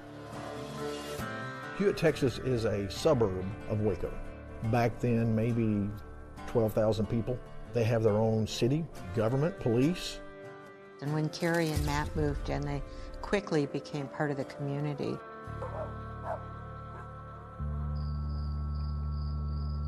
But in early April 2006, right here in the heart of the Bible Belt, a chaotic scene is unfolding inside this house. Local pastor Matt Baker has arrived home to find his wife, Carrie, unresponsive in their bedroom. And what's the problem? Tell me exactly what happened. My wife is laying in the bed, and her lips are blue, hands are cold. Is she conscious? No, she's not. Breathing? No, she's not breathing at all, no pulse or anything. I put my head to her chest and didn't see or feel her chest rising, no air coming out, felt for pulse, nothing. Okay, listen carefully. I need you to get her laying flat on her back on the ground and remove any pillows, okay? Okay, put her on the floor. Correct. Put her on the bed now. Put her on. All right, she needs to be on the floor, yes, sir. Okay. The 911 operator tells Matt to do CPR, to put Carrie on the floor and start CPR. Do that and tell me when you're done. Okay, hold on. Hey, hold on. Oh, my. Okay, hold on. I did not want the EMTs to come in and see her naked. And so I put her clothes on her, for her. And as I'm taking her off the bed, fluid comes out of her mouth onto the floor, and it smells of alcohol. You're going to push down firmly 2 inches with only your lower hand touching her chest. You're going to do it fast and hard 400 times. 400? 400 times is the latest we've been instructed to do, okay? 400. Twice per second. Rest it off? After the 400. You're going 400 up? Correct. It's going to be about twice per second. It'll take you about 3.5 minutes to do it, okay? So start right now. I'll tell you when to stop. All right. While on the phone, Matt asks the 911 operator to call Carrie's parents because he says his daughters are also in the house. I need to get a hold of her parents. They live in town, and I want them to come over and be with the kids. Get somebody else started on this, okay? Thank you. We received a phone call from the 911 operator telling us that we needed to get over to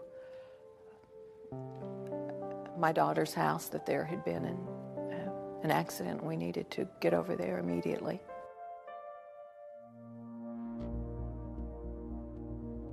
Oh, she's got foam or something coming out of her nose. Okay, someone's at the front door. I gotta go. Okay, go ahead. Okay. All right. My name is Michael Irvin. I was a patrol officer with the city of Hewitt, and at that time I had only had about 6 months of actual law enforcement experience. I was the first officer to respond to the house. There was actually an EMT that met me in the front yard. Matt Baker actually met us outside and then walked us in, and he took us straight into the bedroom where his wife was at. The EMTs go in and they find Carrie on the floor. She's wearing a t-shirt and a pair of underpants.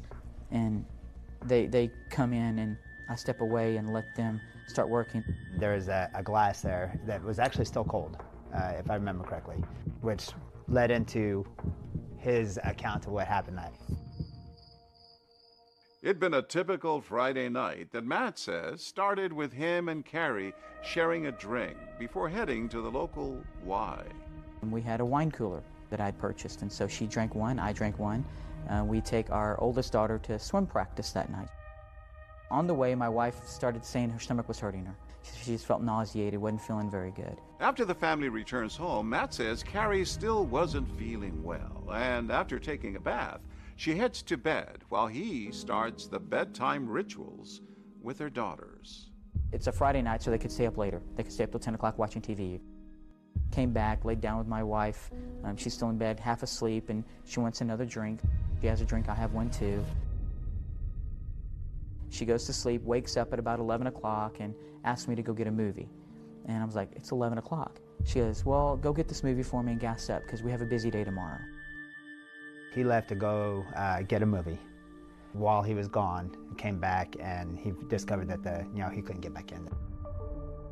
Walk to the bedroom door and it's closed. And I try the knob and it's locked. And I knock on it and call her name, Carrie, Carrie, and there's no response. Matt says he finds a small screwdriver to try to open the door. So I pop the lock and open the door and find her in bed. And it was very eerily similar to walking in the room when I found Cassidy. As EMTs in the Baker residence work on Carrie, police take note of those wine coolers on the bedside table and something else. There was this bottle of Unisom that it was almost empty. She had been taking sleeping pills to go to sleep since Cassidy passed away and started taking more and more of them.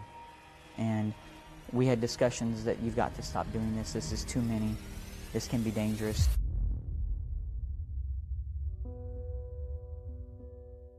We ran out of the car, and as I started running up to the front of the house, an EMT person stood in front of me and grabbed me and told me that my daughter was dead. I just kept saying, there's no way. There was a piece of paper on the end table, and something didn't set right. For me, it all pointed back to that note.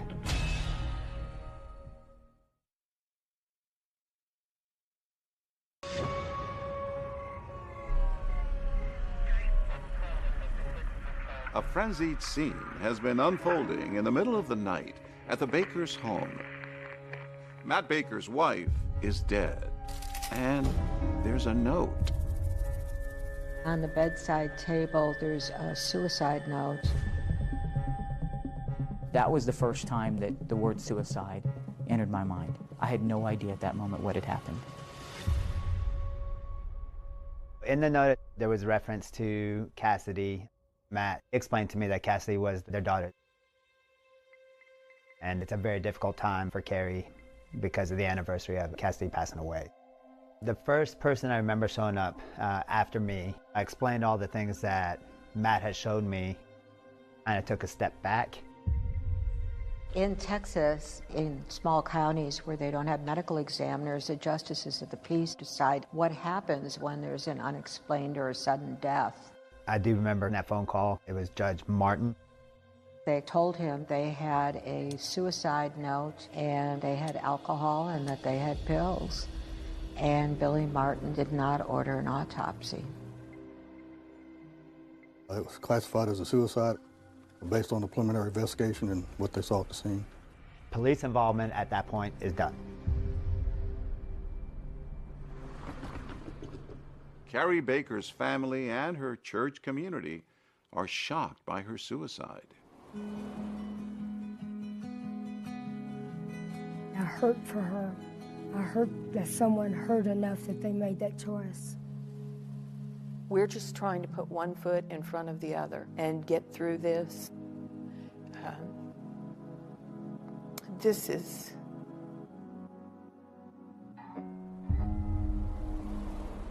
Less than 1 week after Carrie's funeral, Pastor Matt Baker is back at the pulpit here at Crossroads Baptist delivering the Easter sermon. He tells his congregation that just like Jesus, Carrie has risen up to heaven.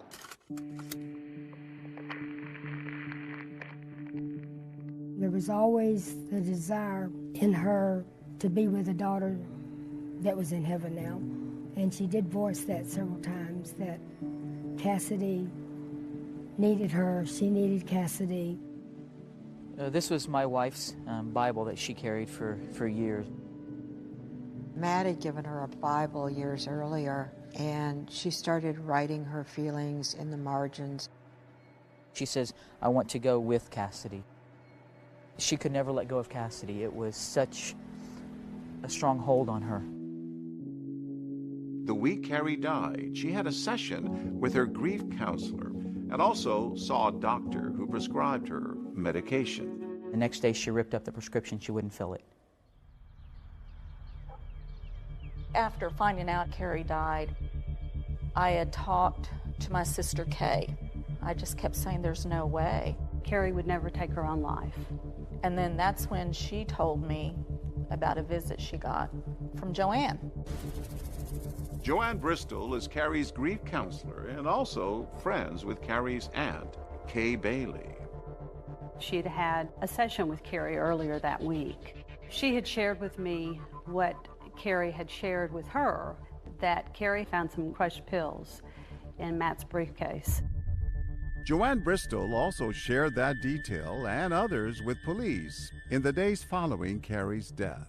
My sister Kay and I, we all started talking, not around Linda. We all were sitting there going, what are we going to do? Because we knew so much about Matt. We worked at a church camp together. Matt, I believe, had been written up at that particular camp for harassing girls that I went to school with. There was also an alleged incident from his college days involving a fellow student. I was afraid of him. I was angry with him. He took away virtually my young adulthood. Laura Wilson filed a complaint against Matt, saying he sexually assaulted her. We were both student trainers for the athletic department. He was a sophomore trainer and I was a freshman trainer. She was cleaning the bathrooms. Matt came in and offered to help. He came up behind me and he pinned my arms behind my back and started trying to kiss me. I kept telling him to stop. He came up from behind me, picked me up, sat me on his lap, and he began running his hand between my legs. I was struggling to get away. He didn't stop with the kiss. He didn't stop with the touching until he was ready to stop. Now I'm left with myself, violated, in shock, not knowing what to do. All I can tell you is when she left the facility, was in tears, but nothing that I did. After the assault happened, his words to me were, "I never meant to hurt you." At the time, Laura told a college staffer about the alleged assault. Matt was not disciplined. I dropped out, dealt with recurring nightmares, dealt with trust issues in relationships. It derailed my life for many, many years. I became a different person. She eventually filed a report with police years later. They began looking into the allegations, but stopped once they realized the statute of limitations had passed. Matt Baker denies assaulting Laura or harassing any female campers. Things have been said that can be misconstrued, misinterpreted, but I can say this, I never accosted anybody. Throughout Matt and Carrie's marriage, rumors of alleged inappropriate sexual behavior would continue to follow the preacher, but his wife stood by him. She loved Matt. When Carrie heard allegations that Matt had been inappropriate with young women, she was his staunchest defender. She told one young woman, when you marry a Baptist preacher, women are going to come forward and make false allegations, and you have to protect them. Carrie believed him, and we believed Carrie. She was telling us the truth, as she knew it. I think there's a presumption with a man of God that they have a certain character and a certain ethical base, and we believe that. Linda's sisters had hoped that by talking to her about the various past allegations against Matt, she might start to see him in a different light. But she didn't. She still had faith in her son-in-law. My sisters came over, and I told them, let's just grieve and let this go. But the family wouldn't let it go. It started with the cell phone records. And Linda soon makes a startling discovery. Something wasn't right.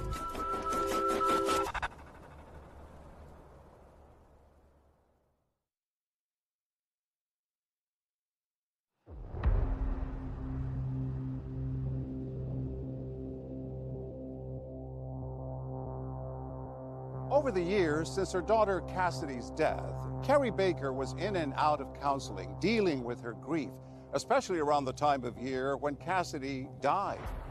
Anytime you got close to the anniversary of the death of Cassidy or her birthday or holidays, there was definitely a deep sadness. But there was more going on that year. There was the fact that she was uncertain about her relationship with Matt. She sensed that something was very wrong. After Carrie's death, Linda's sisters sat down with Linda and said, "We don't believe that Carrie committed suicide." While Linda may have still been processing her daughter's loss, her family's emotions had quickly turned to suspicion. I remember Nancy saying, "Linda, have you ever considered that perhaps Carrie didn't take her life?" I remember stammering and saying, "Oh, what are you talking about? Murder?" We don't think Carrie killed herself. We know she didn't. The family decides to tell Linda what they say they learned from Carrie's therapist. Carrie had shared with her that she'd found some crushed pills in Matt's briefcase, and she was afraid that Matt might possibly try to kill her. She said, "I think Matt's trying to kill me." And then she started laughing and she said, "Oh no, Matt would never do that." But at the same time, I thought this would make more sense because I knew that Carrie would never take her own life. I think if truly Carrie went and said that and was fearful for her life, the counselor should have done more and didn't. Looking back, I think it was a scream, the first scream in a series of screams that took place that week of, "I'm hurting more than you think I am." Murder, I mean, that's just not something that I could wrap my head around. I needed time to think, to process. This was too difficult for me to be able to discuss. But then shortly after Carrie's death, Linda says she began to notice Matt was keeping her granddaughters away from her. No more babysitting, no more invitations to school events. At that point, she started to feel a little different. What was going on here and why was this happening? Linda remembers Matt and Carrie's cell phones were part of her family plan, so she decides to have a look at the phone bill. The first really odd thing she noticed was that Matt had continued to call Carrie's cell phone weeks after Carrie had died. It made no sense at all, and then it all started to click. Matt's giving Carrie's phone to someone. And I think you said calling all angels, but we all went over to your house. You said, we need to get together and talk. At that point, Linda started to think that maybe her sisters were right, and maybe they really did need to look into this. It started with the cell phone. And I immediately figured out it was Vanessa Bowles. Vanessa Bowles was the daughter of the music minister at Crossroads Church, where Matt was the preacher. The relationship really started between my wife and her. They became friends. Vanessa had a little girl that reminded Carrie of the baby she had lost. There were only 3 young families in the church that had small children, so we naturally just kind of congregated together because we had similar interests. We were friends. Vanessa would later describe in a recorded interview how she says the friendship evolved. So I just got divorced, and it was nice to have someone, to talk to, Right. Who was in a pastoral position. And she gives her explanation of why she has Carrie's phone. We were starting to talk and become friends. Then I said, "Don't call my cell because my mom pays for my meds and I don't want to run over during the day. I've done that many times before." And he was like, "Well, I still have Carrie's phone, so I can give that to you." Maybe Matt was simply seeking comfort in the friendship of a fellow churchgoer. But for Linda, those phone bills had set off alarm bells. Linda went to the Hewitt Police Department. She showed them the phone bills, but they weren't interested. This was a done case. It was over as far as they were concerned. That's when Linda said, "I need my angels over here." I would email them. I would go, "Good morning, angels." She would always tell us, "You need to do this. You need." Yeah. And here's your assignment for today. We're investigating. We did. It was nonstop all the time. The assignments Linda gave out involved going through the garbage. And Charlie was doing some digging right alongside her angels as well. She researched whether overdosing on a sleep aid could have really killed Carrie. And she questioned Matt about those alleged crushed pills. I talked to Matt about the crushed pills. My wife said she found him in my briefcase when she was looking for a pen. She said, "Well, did a kid where you work put him in your bag?" Matt claims that, unknown to him, some kids at work may have been spitting out pills into his briefcase. But that seemed odd because the pills didn't look like they'd been spit out. What he said couldn't have happened. And so Kay called Judge Billy Martin to find out why he had ruled Carrie's death a suicide. I talked to him about the suicide note, and he mentioned it being signed, and I said it was not. And he goes, "Well, you need to talk to the police." I said, "We've already done this, and we just want somebody to investigate it more." And it was about that time where Matt's story no longer made sense. There were inconsistencies, outright lies, and we needed more answers. So following the family's urging, police bring Pastor Matt Baker in for questioning. Well, I just want to sit and talk to him. Questions needed to be asked, and questions needed to be answered.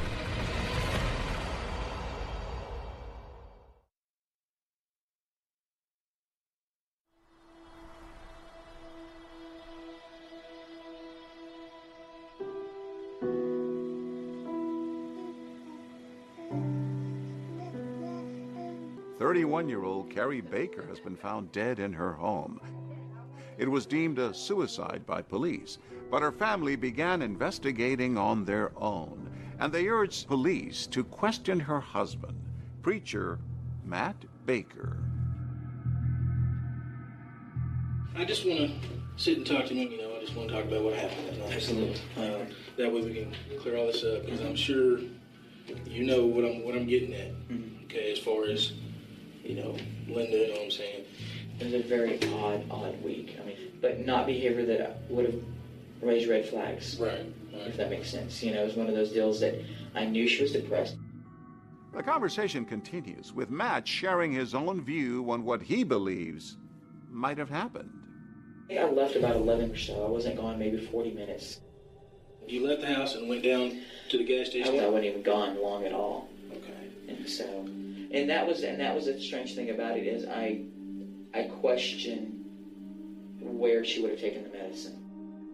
Personally, this is my opinion. I don't think the medicine is what killed her. I think she threw up into her mouth, but was knocked out enough and choked on it.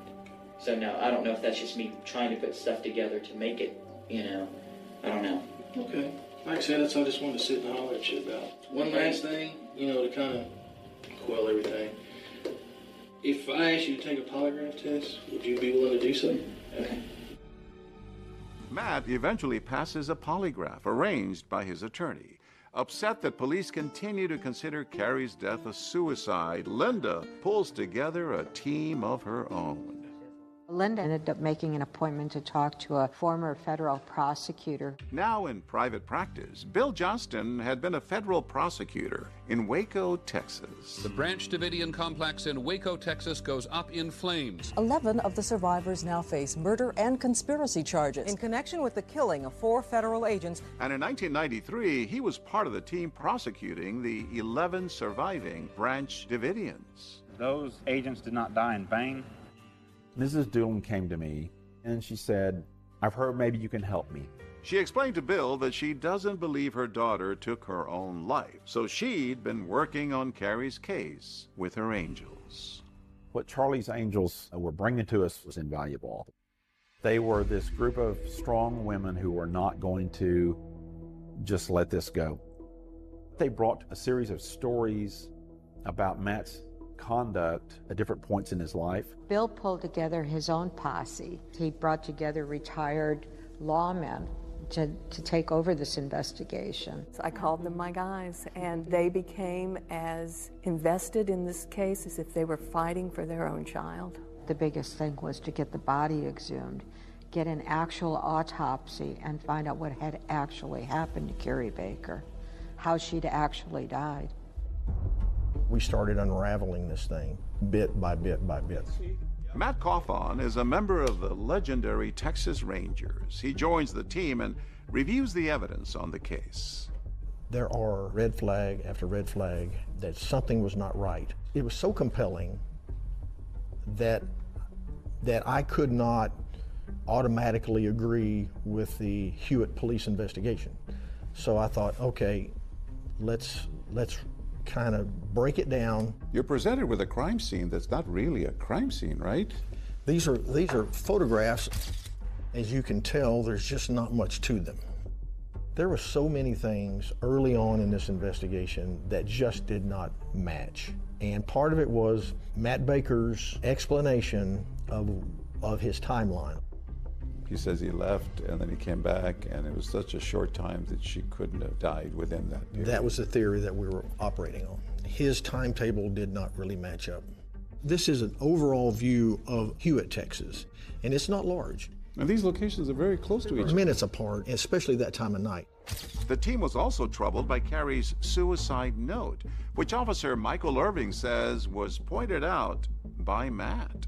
He just said, there's a suicide note, suicide note, suicide note. So he did direct me straight to the note. The so-called suicide note was typed. It's not signed, and that should be a red flag to any investigator. Let's take this a little bit further. It says, tell my mom and dad that I love them too. In this case, two is T-O, not comma, T-O-O. She was a teacher. She could spell. Yes. Something didn't set right. And for me, it all pointed back to that note. That suicide note. I didn't speak up. At that time, I'd been a police officer for 6 months. If I could go and turn back time, there are a lot of things I would have done differently. Was there an autopsy done initially? There was no autopsy done.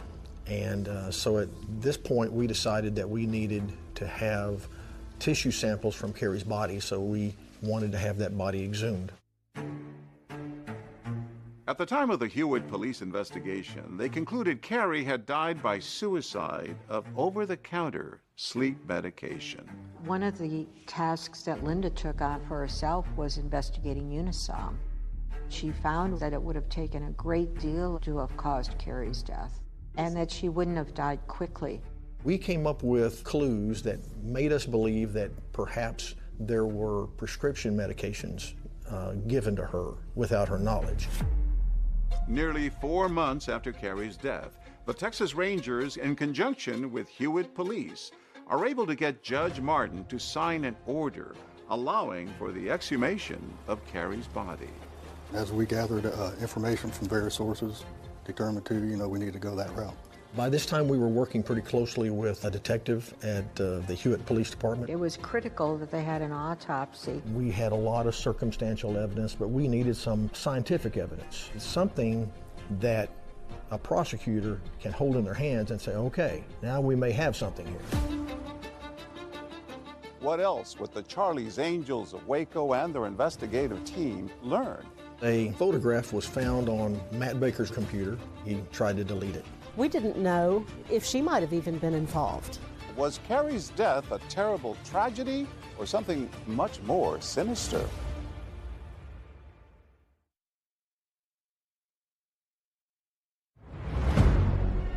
A manipulative liar wearing the mask of God came into my life.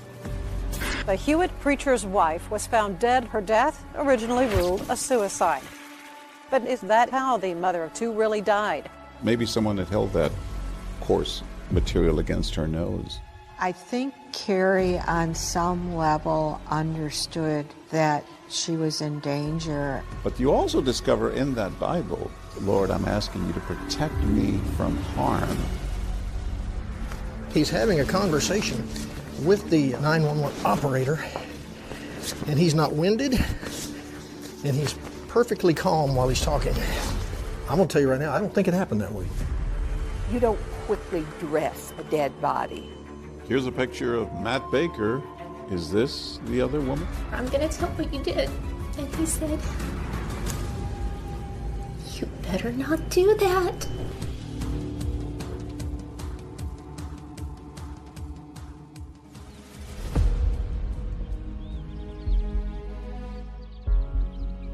Sometimes faith can be used to manipulate and to control people.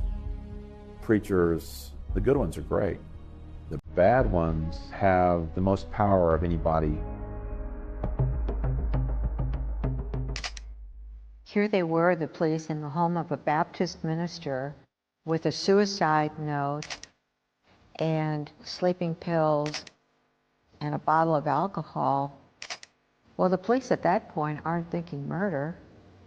They're thinking that Carrie committed suicide.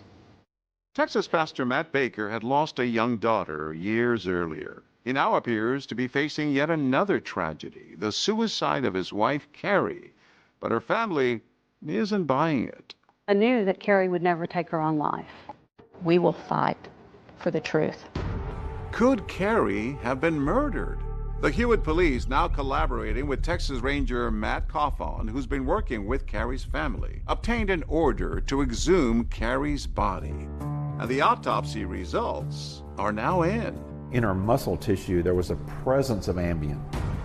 And that was huge, huge. And at the time of her death, she didn't have a prescription for Ambien. No. The autopsy now lists Carrie's manner of death as undetermined. Now you're in undetermined land. Now you're in a mystery. Now let's solve the mystery. Bill Johnston and his team continue to dig, now taking a closer look at those few crime scene photos. What's this? This is a picture of Carrie's arm. And what you're seeing here is you're seeing the beginning of lividity, the purplish color from the pooling of the blood. You know, when the heart pumps, it pumps through the veins and the arteries. When the heart stops, everything settles to its lowest point. It's gravity. We have lividity set in the body, and that takes time. And this was a problem with Bill Johnston and his team. And so we found the person who wrote the book on crime scene reconstruction, Tom Bevel. The first responders from the medical field are saying that lividity either was setting in or set, which in that time frame, that's a problem. So this is their home right there, right? Yeah, this is their home. So if he leaves his house at 11, 45 to 55 minutes later, lividity could not have been set in as it was in the photographs, all right? Cawthon and the team believe that Carrie was likely dead before Matt Baker left his home. So if Carrie's suicide was a homicide, how was she killed? The photograph showed something more. In one of the photographs, there is a small abrasion that is to the bridge of her nose. We surmised that this was very likely done using a throw pillow off of a couch. It was kind of a coarse material that very likely could have caused an abrasion. Indicating that maybe someone had held that coarse material against her nose. That's right. The abrasion on Carrie's nose, it's not noted in the autopsy, but the presence of the generic form of Ambien is. So Bill Johnston wants to look into Matt's digital trail. He sues Matt for wrongful death and obtains access to his computer records. A month before Carrie's death, they discovered Matt was on the computer searching for the term overdose by sleeping pills. I did search that. I did research to see, can you overdose? Is that even a possibility that I need to worry about? My wife overdosing on sleeping pills. As they continued to go through the computer, they found where he tried to buy Ambien, had moved it into a cart to purchase it. And that bit of forensics in the computers now hard linked into the toxicology forensics. Our theory became, the Ambien in the wine cooler, he got her sleepy with that, so he can later suffocate her. That was our theory. And remember those writings in Carrie's Bible about Cassidy? Well, those were written years earlier, but there was a recent troubling entry dated just 5 days before Carrie's death, which says, I feel like I have so much worry. Lord, I'm asking you to protect me from harm. I am not sure what is going on with Matt. What does that indicate? It's ominous. It's almost like she is afraid of him. Looking back on it, they were predictive. I think Carrie, on some level, understood that she was in danger, and she didn't realize that at that point that he was involved with somebody else. During this investigation, we got a clue from a woman who worked in a jewelry store and said within a couple of weeks after Carrie's death, Matt Baker comes into the jewelry store with a woman, and they're looking at engagement rings. No, we were not. One of our rules for our kids was when they turn 6 years old, they can get earrings. And so we began looking for jewelry, earrings. Here's a picture of Matt Baker. Is this the other woman? This is Vanessa Bulls. She was the other woman. Now, this is a photograph that we found on his computer in trash. We knew there was going to be a birthday party, and we took a picture of all the girls and Matt and Vanessa. It wasn't long after Carrie's death when people came over. They didn't see any pictures of Carrie at all, but there was a picture of Vanessa with the girls. 2 of Carrie and Matt's friends came to help with the party, and one of them stayed overnight, and she saw Matt sitting on the couch with Vanessa's head on his lap. To Carrie's family, it was clear that a romantic relationship had developed between Matt and Vanessa.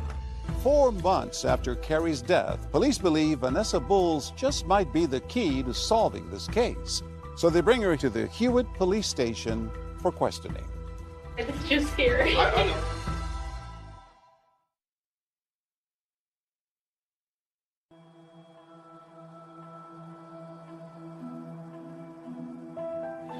Sorry to keep you waiting. Like I said, I'm going to ask you some questions about that, Carrie. Okay. This doesn't mean the truth. Okay? I'm sorry, this is just scary. I know. 4 months after Carrie's death, Vanessa Bulls, the woman who appears to have become romantically involved with Matt Baker, is now sitting at the police station answering questions about how that relationship unfolded. Every once in a while, he started calling just to chat, just kind of asking about my divorce and, kind of saying how, like, God would work everything out. How long was that it took it to progress to him calling a couple times a day? I want to say a couple of weeks. I'd be lying if I said it wasn't nice to have someone who, had 2 daughters and would possibly, be the dad to my child. Sure. Having an affair that predated the killing, that would be big evidence. Did you ever meet him romantically? No. Never? Okay. After yes. After his wife passed away. Okay. Because I didn't think there was anything wrong. 2020 obtained emails never before broadcast that show Carrie and Matt's relationship unraveling in the weeks before Carrie's death, at the same time as Matt and Vanessa's phone calls start to heat up. She sensed that something was very wrong. In one of those emails, Matt blames Carrie for Cassidy's death, writing you wanted her to be pain-free, and then telling her your prayer was the one that was answered. That made her angry, and she was going to leave him. I suggested they get counseling. Back in that police interview, Vanessa, who at this point had broken things off with Matt, seems open to believing he could have murdered Carrie. Do you think that he had anything to do with her death? I think anything's possible now. The Hewitt preacher's wife was found dead in her home. Her death originally ruled a suicide. But now, nearly a year and a half later, a judge has set a hearing to try to determine if that is how the mother of two really died. A formal inquest into Carrie's death was held, but in the end, the justice of the peace, who initially declared it a suicide, made the same determination that the autopsy had made a year earlier. That Carrie Lynn Baker's manner and cause of death shall be recorded as undetermined. So what do you do? And at some point, we have to do what we think is right. And in this case, it was to get an arrest warrant for Matt Baker. Even though it wasn't ruled a homicide, nearly a year and a half after Carrie's death, Matt Baker is arrested for her murder. Matt Baker is accused of drugging his wife Carrie with sleeping pills and then suffocating her with a pillow. There's no way that he could take a life. I know my sons, and I just don't believe he could do that. And we have breaking news for you now from the McLennan County Jail. Matt Baker could be released any time now. His $200,000 bond has been paid in cash. My best decision was to move away from there and to move back here to my hometown, where I felt support and felt loved. And it's in Kerrville, about 200 miles from Hewitt, that our cameras catch up with Matt and his daughters. This is a little bit of everything. They have a cafe where they take flowers and they crush them up and pretend it's chicken noodle soup. Don't be embarrassed. 2020 gets a glimpse of life with their father. Favorite thing to do is play with my dad. After losing their mother. Each have their own, Mine, hers. you know, and they separate pants from shirts. I pick mine and then he picks hers. But I have to okay hers. Yes. Why? Because she likes spaghetti straps. But I don't wear them to school. I'm not allowed. And during this last year, he was a single parent, working and taking care of his girls. They emotionally attached to their dad very strongly, the younger one especially. This is my favorite toy because it used to be my dad's when he was a little kid. Once Matt was released, he went on kind of a press tour. He tried to tell the world his side of the story. Would Matt Baker have the nerve to actually interview for and do a photo shoot with Texas Monthly? Yes, he would. Pretty much anybody who wanted to talk with him, Matt Baker had an open door. Tonight on 2020, was it suicide or murder? The story goes national, and Matt Baker sits down with 2020 for an interview. He proclaims his innocence and denies he had an affair with Vanessa Bowles. It was a friend, it was a very good friend, but there's nothing there now. I don't believe in adultery, I don't believe in divorce.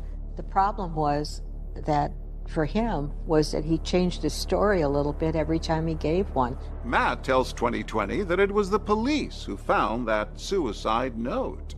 One of the police officers found it and handed it to me, and I held it in my hands for a brief moment, and I looked at the first line, and I handed it back and said, I can't read it right now. But listen as Matt refers to that suicide note in his 911 call. My wife is laying in the bed, and her lips are blue, hands are cold, and there's a note that says, I'm sorry, basically. There's no way I could ever have hurt my wife. I loved her. She's the mother of my children, and I missed her, and I did not hurt my wife. We felt validated with the arrest, but I'm going to tell you right now, all the arrests in the world mean nothing without a good prosecution. The Texas Rangers made an arrest on the case, and the case was then transferred to our office.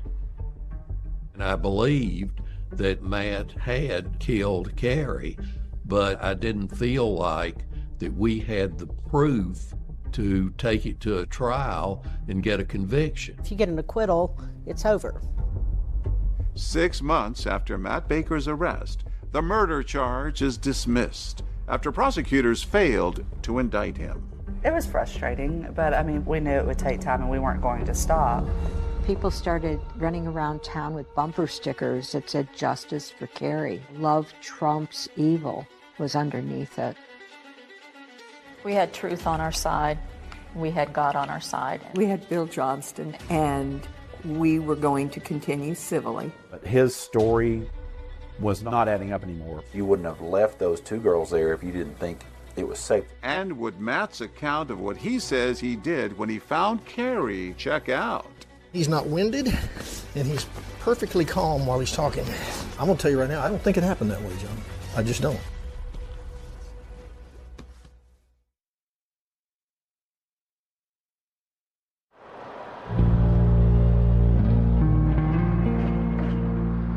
When the criminal case was stalled and it wasn't going forward, Bill Johnston filed a wrongful death case, and that allowed him to subpoena Matt Baker for a deposition. It's the lower left of 2.5 years after the death of his wife, Matt Baker is on the hot seat, answering questions under oath about the night she died.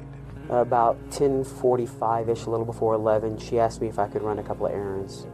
Now, had she sort of refreshed herself and gotten awake and got forward thinking by that time? It was still kind of that half awake, just talking, but still kind of real drowsy.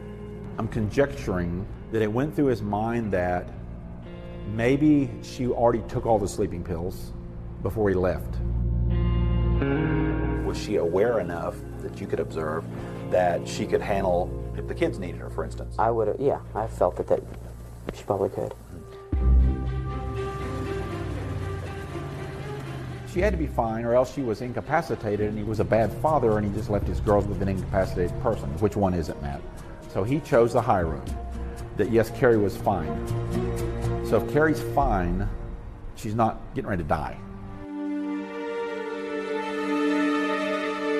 Bill was able to ask him question after question after question and get answers from him that were very helpful. While you have the phone pressed against your shoulder, you put on her panties first, is that correct? I believe that's right. And then what did you do? And I put on her shirt. Okay, and she's on the bed at this time? Correct. But Matt had told police a different version of how he dressed Carrie that night. So I put the panties on her in the bed as I was getting her out, and then when she was on the floor, I put her shirt on. The clothing, it appears consistent, especially her panties, as to how you would typically find if they were put on by the individual, not somebody else, with a lady who is not able to assist. If he would lie about dressing her, why? And he wanted to explain their body was cold by saying she was nude on top of the bed, as if she would have aired out, cooled off. Just a stick figure to put where she came to rest once you moved.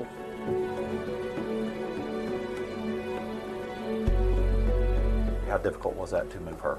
I guess at the time you don't even think about it. You just do what you have to do.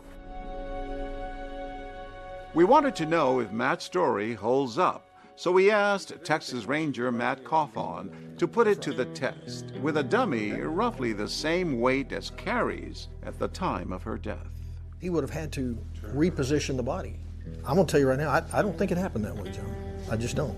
How much time would he have had to do this between the call to 911 and the chest compressions? About 2 minutes. To dress her, put her body on the floor, all while on the phone with 911. We're going to see if you can do this. I'm going to put a stopwatch to it, and here we go. And you're doing it as fast as you can. Well, I'm doing it the best I can. And I feel the phone about to fall. We're at 48 seconds now. We're about 1:20. He's having a conversation with the 911 operator, and he's not winded, and he's perfectly calm while he's talking to the 911 operator. That's 1:57 seconds. And then just to get her dressed. That doesn't include the removing from the bed and the chest compressions. And I know how to do CPR. Oh, you do? In listening to the 911 call, it sounded phony. Do I need to go unlock the front door? I'll let you know when they start getting close, okay? Okay. I think he'd give himself an Oscar, and I'd give him a Rotten Tomato. Just keep doing compression. I would not have known at the time when I got there that he had been doing CPR. You're still doing compressions? Yes, sir. Okay. He did not sound winded on the phone. No, not at all. He didn't have to do chest compressions because she was already dead. He killed her, I think, before he left to go run alibi errands. Despite Matt's inconsistencies, prosecutors feel they need more, so they bring in a new detective to help with the investigation. My name is Abden Rodriguez, and in 2009, I was a criminal investigator for the McLennan County District Attorney's Office. I hear they call you the human lie detector? I guess because of some of the confessions that I was able to get. Abdon is asked to review the case and find evidence that would help indict Matt Baker. I wanted to look at the interviews that had been done. There was a lot of deception, and I could see how, especially Vanessa, was doing it. How many times a week would you talk, do you think, prior to her death? Once every day for a couple hours, and maybe midday, or? Sometimes a couple times a day. As you can see, she's got her arms crossed and her legs crossed. That's a big red flag to me. When she passed away that week, how were the conversations? Were they kind of the same way they were before? They were really the same. And I told him, and I said, look, the whole key to this case is going to be Vanessa Booth. She's pretty and very smooth and friendly, but at the same time, she's a liar. We didn't know if she might have even been involved. After interviewing Vanessa, Abdon decides to subpoena her to testify in front of a grand jury. I said, I'm going to be there, and I'm going to listen to your testimony. And I said, and as soon as you lie, I'm going to file charges on you. When they brought Vanessa Bowles in for the grand jury, that was kind of a last-ditch effort. So we're like, okay, let's see what happens. As she and I were walking down the hall, she whispered to me, I'm going to tell y'all everything.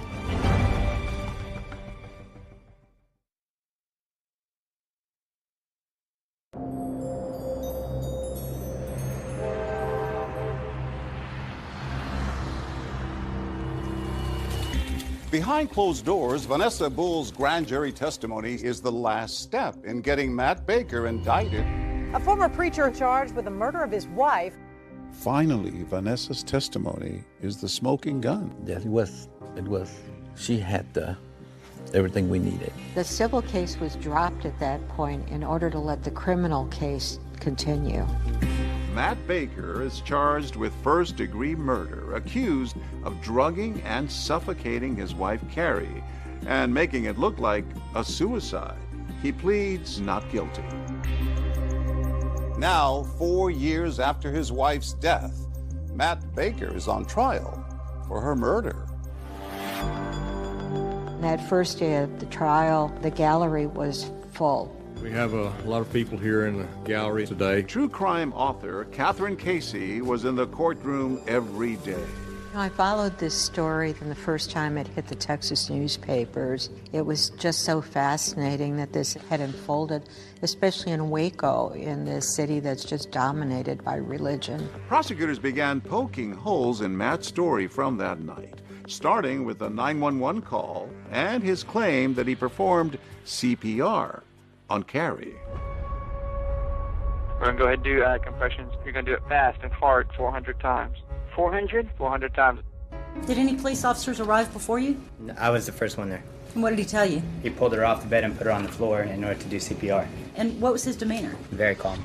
Did that strike you as odd? Yes. Even as a police officer, I would not be as calm as he was that night. There was no way that in that period of time he was able to move her, dress her, and was doing CPR while he was having this conversation. He wasn't sweating. He did not seem to be in any type of physical distress. The computer expert found incredible evidence regarding searches, regarding suicide, regarding sleeping pills, and regarding Ambien, which became critical. Can you tell the jury what was extracted from the muscle tissue of Carrie Baker? We found 3 different drugs, phentermine, diphenhydramine, and zolpidem. And then zolpidem, and its common name is Ambien. We never were able to determine where he got the Ambien from. But we were able to determine that he was going to these websites and that he had gotten as far as putting Ambien in a cart. Defense attorney Guy Gray pointed out that there was no evidence that Matt actually ordered Ambien from that website. They went through the process of looking at it, but it was aborted and no purchase of Ambien was made. Correct? Yes. No further question. You state your name for the jury, please. Joanne Bristol. Joanne Bristol, Carrie's grief counselor, testified about those comments she says Carrie made about Matt. She said, I'm thinking my husband is going to kill me, but she recanted the statement. How do you analyze that, or what do you think about that? I felt at that time that I knew this client very well. She had never misled me, and so when she said, oh, but I know he wouldn't do that, I believed her. You didn't advise her to leave the house or move out. You didn't call law enforcement. You took that as a recanting as an accurate or true reflection of what was going on. From her, yes. Day 4 of the trial, and it's the prosecution's star witness who everyone is waiting to hear. This case was one of those cases where all of the attention is focused on one witness, and that one witness was Vanessa Bowles. State calls Vanessa Bowles. I remember looking at Matt more than looking at the jury. I wanted to see his response, and I think he was stunned. Raise your right hand. After years of denying their affair, Vanessa now admits that Matt began to pursue her even before Carrie died. Please have a seat. He started asking me things about my divorce and started telling me, whoever finds you is going to be a lucky man. Did he say anything else unusual to you? He came by and was kind of smiling. He said, oh, don't date other guys, just date your pastor, and kind of smiled. Did he say anything else after that? He said, will you really date your pastor? I've had a vasectomy, so I can't get you pregnant. Also, I don't have any STDs.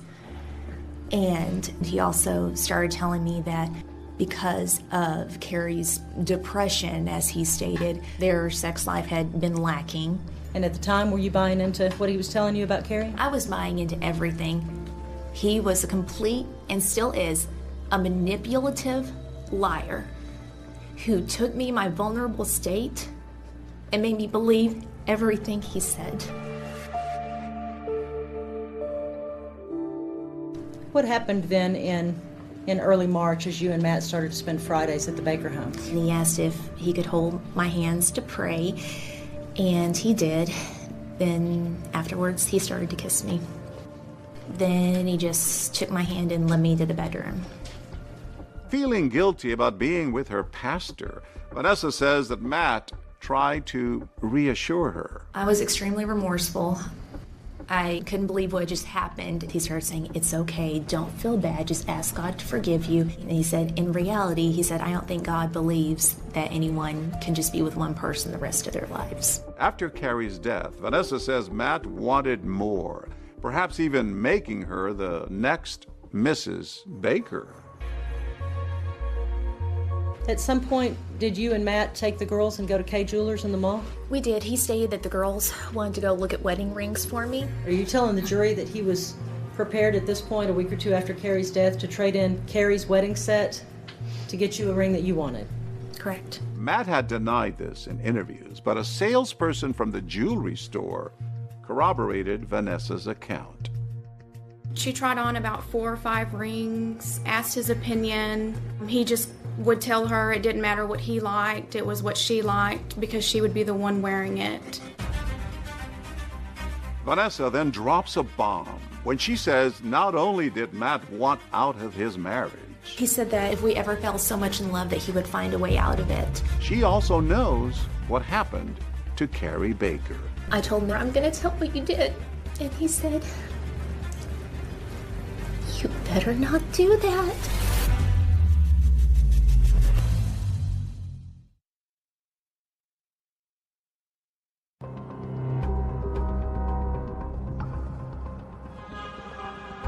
Vanessa testifies that Matt was openly plotting Carrie's death. At what point did he start talking about planning her murder?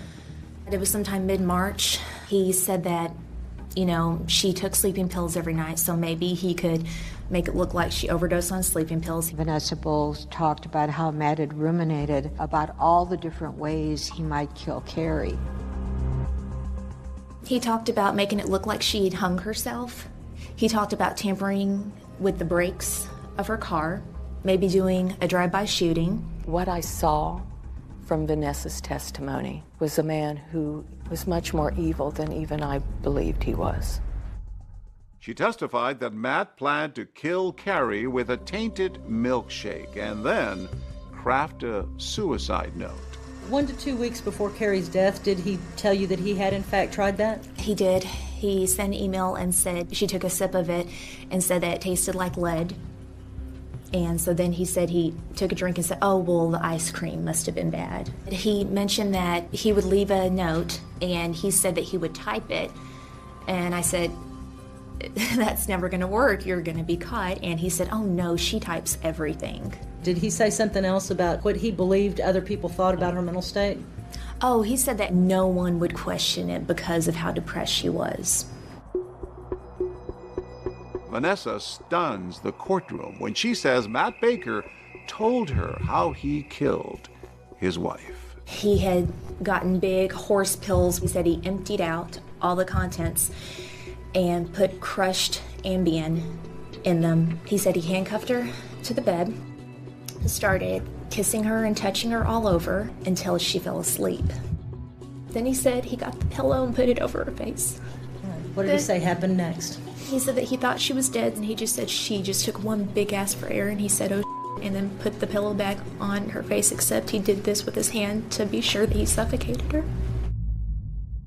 He didn't even feel enough remorse when he realized that she was still alive to rethink it. He just wanted to finish the job.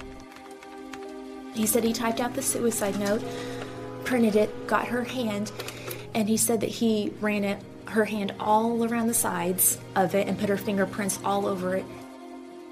He said that he set everything up, locked the door, and left. What was the reaction in the courtroom to Vanessa's testimony that not only did Matt Baker kill his wife, but that he had been planning it? He had planning it, and the things that he did, people couldn't believe it. I think the more surprising thing was that they couldn't believe that she said they're telling all this. So you knew that Friday, April 7th of 2006 was the day that he was going to try it again? I knew he was going to try it then, yes. All right. And you didn't report that to anybody? No. Vanessa says she had second thoughts about Matt and the cover-up of Carrie's murder. Not only had I known about this and not done the right thing, in truth, who would believe me? He was a preacher. And so I felt like I was stuck. She then chose to break it off with him. I decided that I didn't care what he told me anymore, that we didn't worship the same God. So I called him. I told him, I never want to see you again. And he became irate. He started saying, I killed my wife for you, and now you're leaving. In a move Vanessa believed was meant to intimidate her, she testifies that Matt sent her an MP3 of a song called Dirty Little Secret.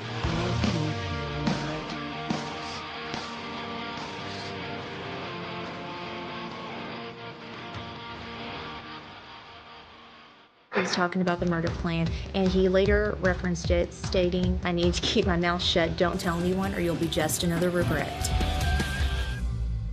I'll pass the witness, Your Honor. Ms. Bowles, The defense pressed Vanessa on why she was now coming clean about everything. how would we know to believe you, Vanessa? Because what do I have to gain from this right now? I'm setting things right. I made a mistake here because a manipulative liar wearing the mask of God came into my life. And this testimony is going to put him where he needs to be. It's now up to the jury to determine where Matt needs to be. Folks, we can't protect her from harm. The only thing now we can do is give her justice.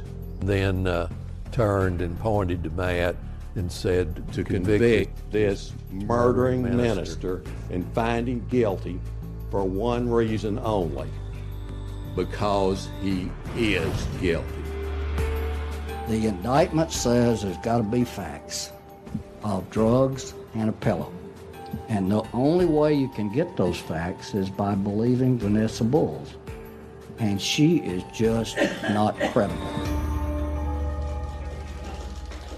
I think a lot of people struggled with Vanessa. I mean, she had done horrible things, but I think it really helped her credibility when she was on the stand because she didn't try to fade her own culpability. I think Vanessa was absolutely the key to the case. They've reached a unanimous verdict, is that correct? Yes, sir. We, the jury, find the defendant, Matt D. Baker, guilty of the offense of murder as alleged in the indictment.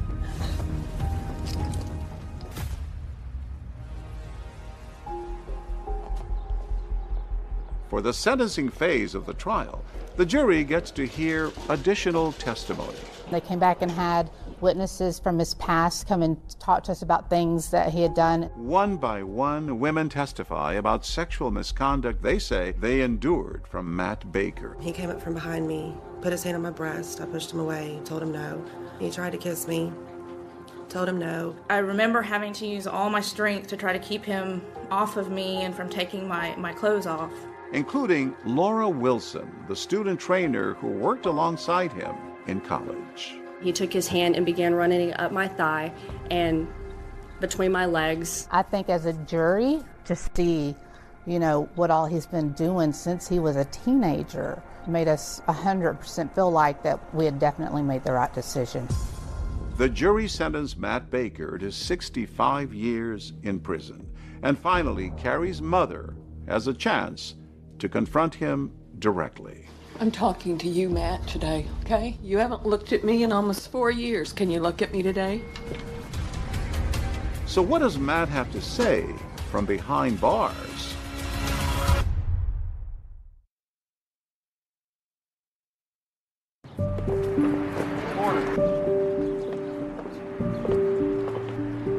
Yeah, we asked him to. We gave him a call.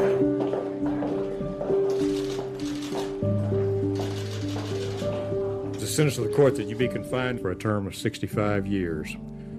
There's some victim impact statements given by the family of the victim.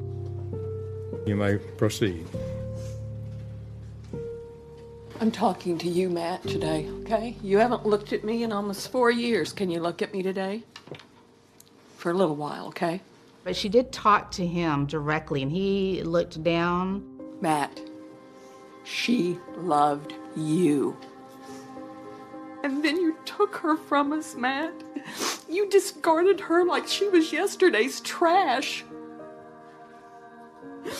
You murdered the mother of your children. But love trumps evil. I don't know why, but I felt pity for him. I truly believe in my innocence. I believe the jury made a mistake in this. After his sentencing, 2020 speaks with Matt Baker again, this time in prison, where he finally admits to his affair with Vanessa, but continues to maintain his innocence.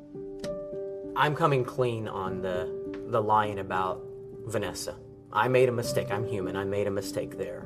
I should not have ever got involved in that. I was having a tough spot in my marriage, and I took the chicken way out. But I would never have hurt my wife. I never did. I never laid a hand on her, ever. Their mother was erased from them. They need to know she loved them. And she didn't leave them by choice. A year and a half after Matt's conviction, Linda was given custody of her granddaughters. It was a long journey for the girls to understand what had actually happened to their mother. Carrie Baker didn't kill herself. She was murdered. He was a Baptist pastor, preacher. He was a predator. I think he's a dark angel. That you may fear the Lord your God. You get to be the hero during daylight and sneak around in the dark and be evil. What do you make of the fact that now, nearly 20 years after the case, Matt Baker still maintains his innocence? He's one of those people that can just lie and believe in himself that he's innocent. The real hero in this is Linda Doolin. She fought for her child. A mother. A mother's will. It's strong. Determination. There's nothing like it, really. It touches you. It does. Why? Because I have children. And these are hard things. Linda Doolin is a brave, strong woman. I'll always admire that about her. We love each other, and we knew Carrie did not take her life, and we weren't going to sit back until somebody would listen to us. She was an amazing mother, and she would fight for any of us. And I just wanted everybody to know the truth. Carrie's family is still so heartbroken over their loss, but committed to remembering the joy she brought them all. We should point out tonight that Matt Baker hasn't seen his daughter since he went to prison, but he hopes they'll visit one day. As for Baker, David, he has exhausted all of his state appeals. For an inside look at tonight's 2020, join me for our brand new podcast, 2020, The After Show. Thanks so much for watching. I'm Deborah Roberts. And I'm David Muir from all of us here at 2020 and ABC News. Good night.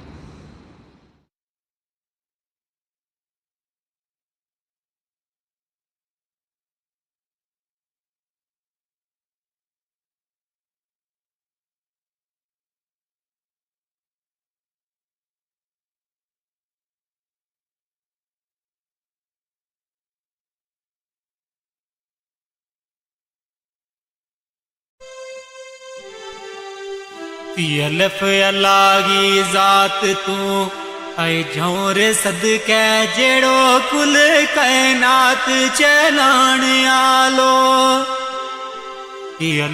अल्लाह की जात तू झोर सदके जेड़ो कुल कायनात चलाण आलो हुक्म उस गए बाजना पतर अल्लाह ओ तेरो मेरो वजूद बनाण आलो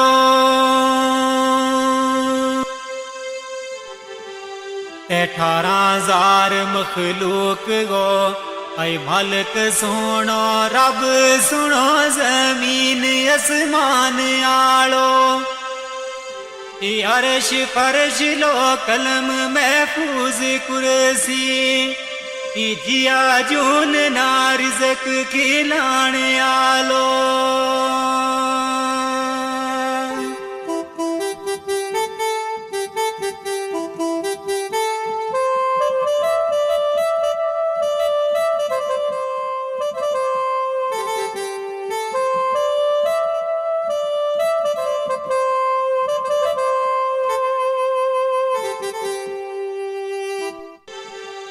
दाल दुखांगी गल सो नौरे तमना एक बच्ची मासूम रोलाओ गई है दाल दुखांगी गल सो नौरे तमना एक बच्ची मासूम रोलाओ गई है ओ उसकी मारे गुलनाज है बहुत दुखिया मारा सीना माँ बर छिलाओ गई है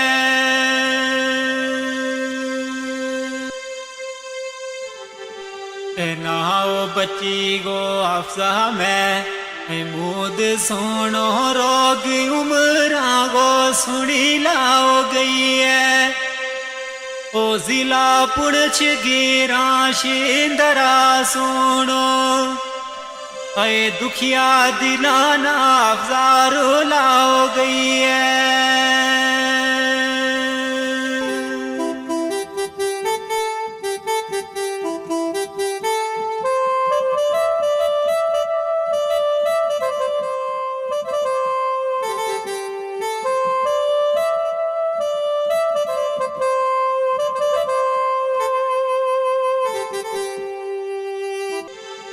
दाल दर्द जो दयागा ऐ बोते ओ खाए पर बचागी नारे जो दई ओवे दाल दर्द जो दयागा ऐ बहुत ओखा है पर बचागी नारे जो दई होवे ओ माना सबर करार फिर नहीं रहा तो दख्ते जिगर की जद जो दई होवे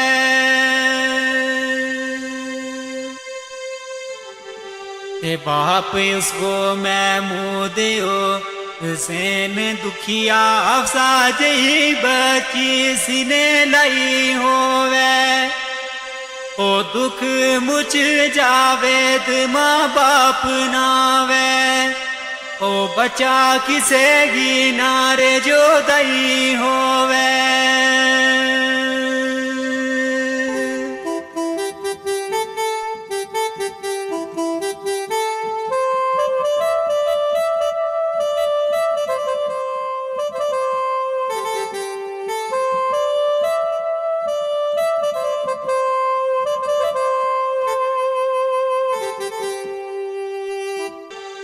तेरे हो रब गा कर तमाम होए आस्तारा अप्रैल ना खुशी भरपूर होई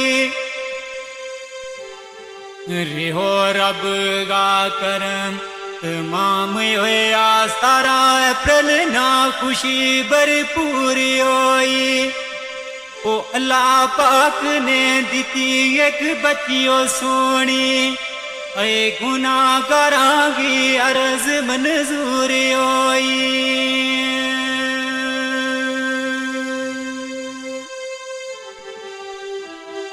दिन माँ दाखिल रही महारात ऐ 10 बजे प्रश्न होयो ते टेंशन दूर होई ओ दीती खबर फिर आनी उन डॉक्टरां ने होगी बची पर बड़ी कमजोरी होई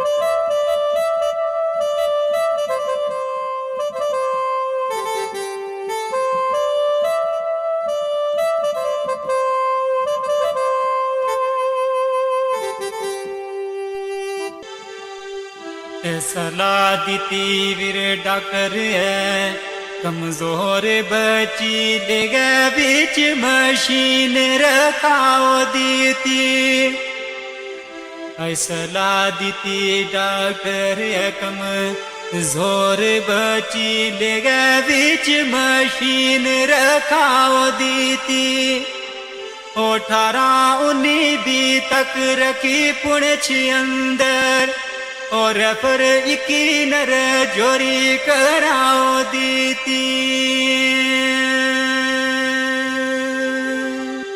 ऐ रात 9 बजे मामू ऐ नानी दोए गड्डी तरफ जोरी चलाओ दीती ओ मासा देरी ना लाई ले चल गया ओ 12 बजे जोरी पहुंचाओ दीती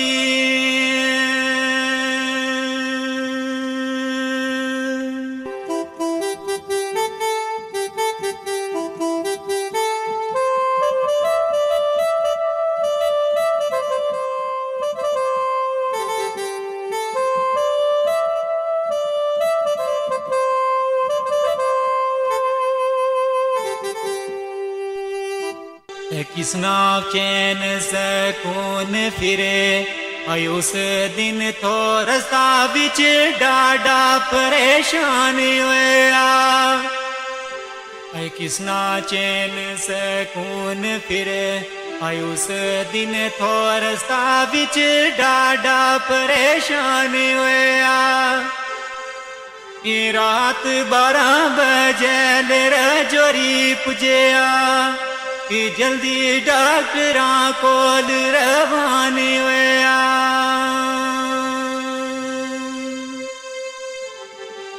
ऐ डॉक्टर नब्ज तके मुतू ये बोल न सके असली राज तू बे वो हैरान होया ओ अमानत रब गी है तम सबर करियो ए आपसा बची गारू वे रवानी होया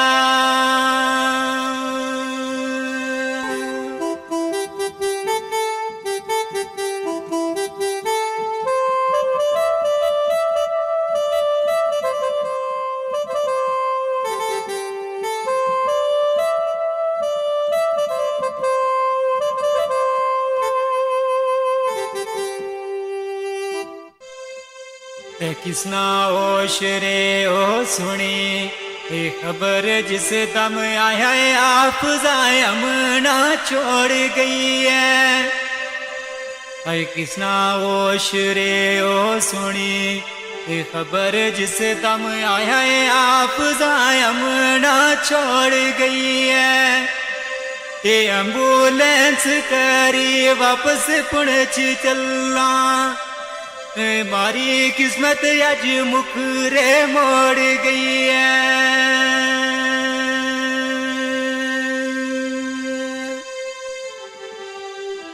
आई गुल नाज वाणी अरे मान बाकी मेरी खुशी ना किंगा तू रोड़ गई है दाखिल विच अस्पताल थी पुणछ अंदर ये मांगुल नाज गो दिल क्यों तोड़ गई है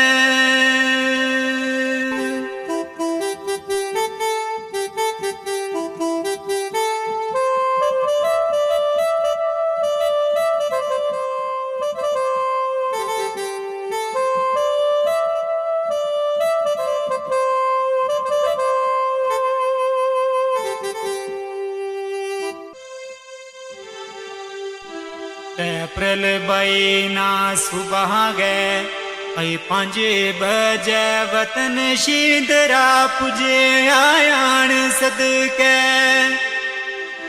अप्रैल बईना सुबह गए ऐ 5 बजे वतन शीदरा पुजे आयान सदके ये माना 10 बजे एम्बुलेंस आने तेरा तकन गाया अफजायर मान सदके ते कितना दुख था महंगा ऐ काल जामा जाने वाया रब रहमान सदके और वे बाप महमूद परवेज नानी नाले रोवे सजाद यमान सदके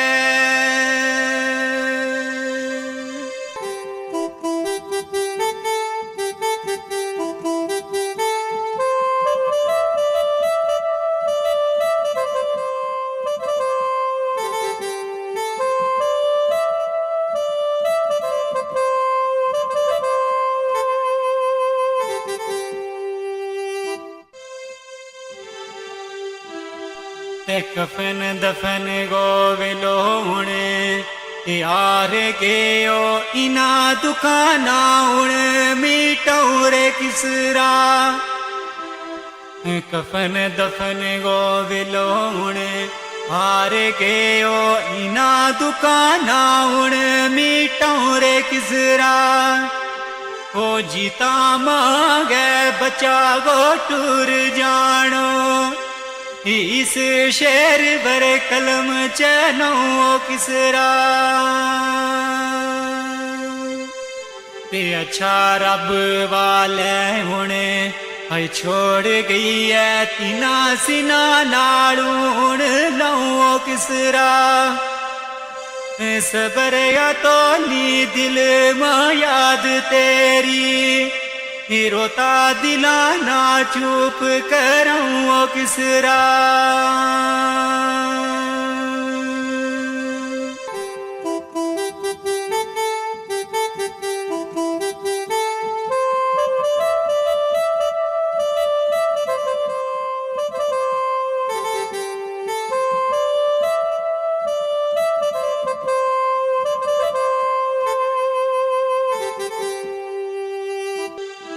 फिया मान इना दुखाने ऐ मुकणोनी 4 बजे रे अपना दफनाओ छोड़ी ऐ पिया मान इना दुखाने ऐ मुकणोनी 4 बजे रे अपना दफनाओ छोड़ी वतन पुणछ गिरा शिंदराय अंदर ओ सोनी निकी जी कबर बनाओ छोड़ी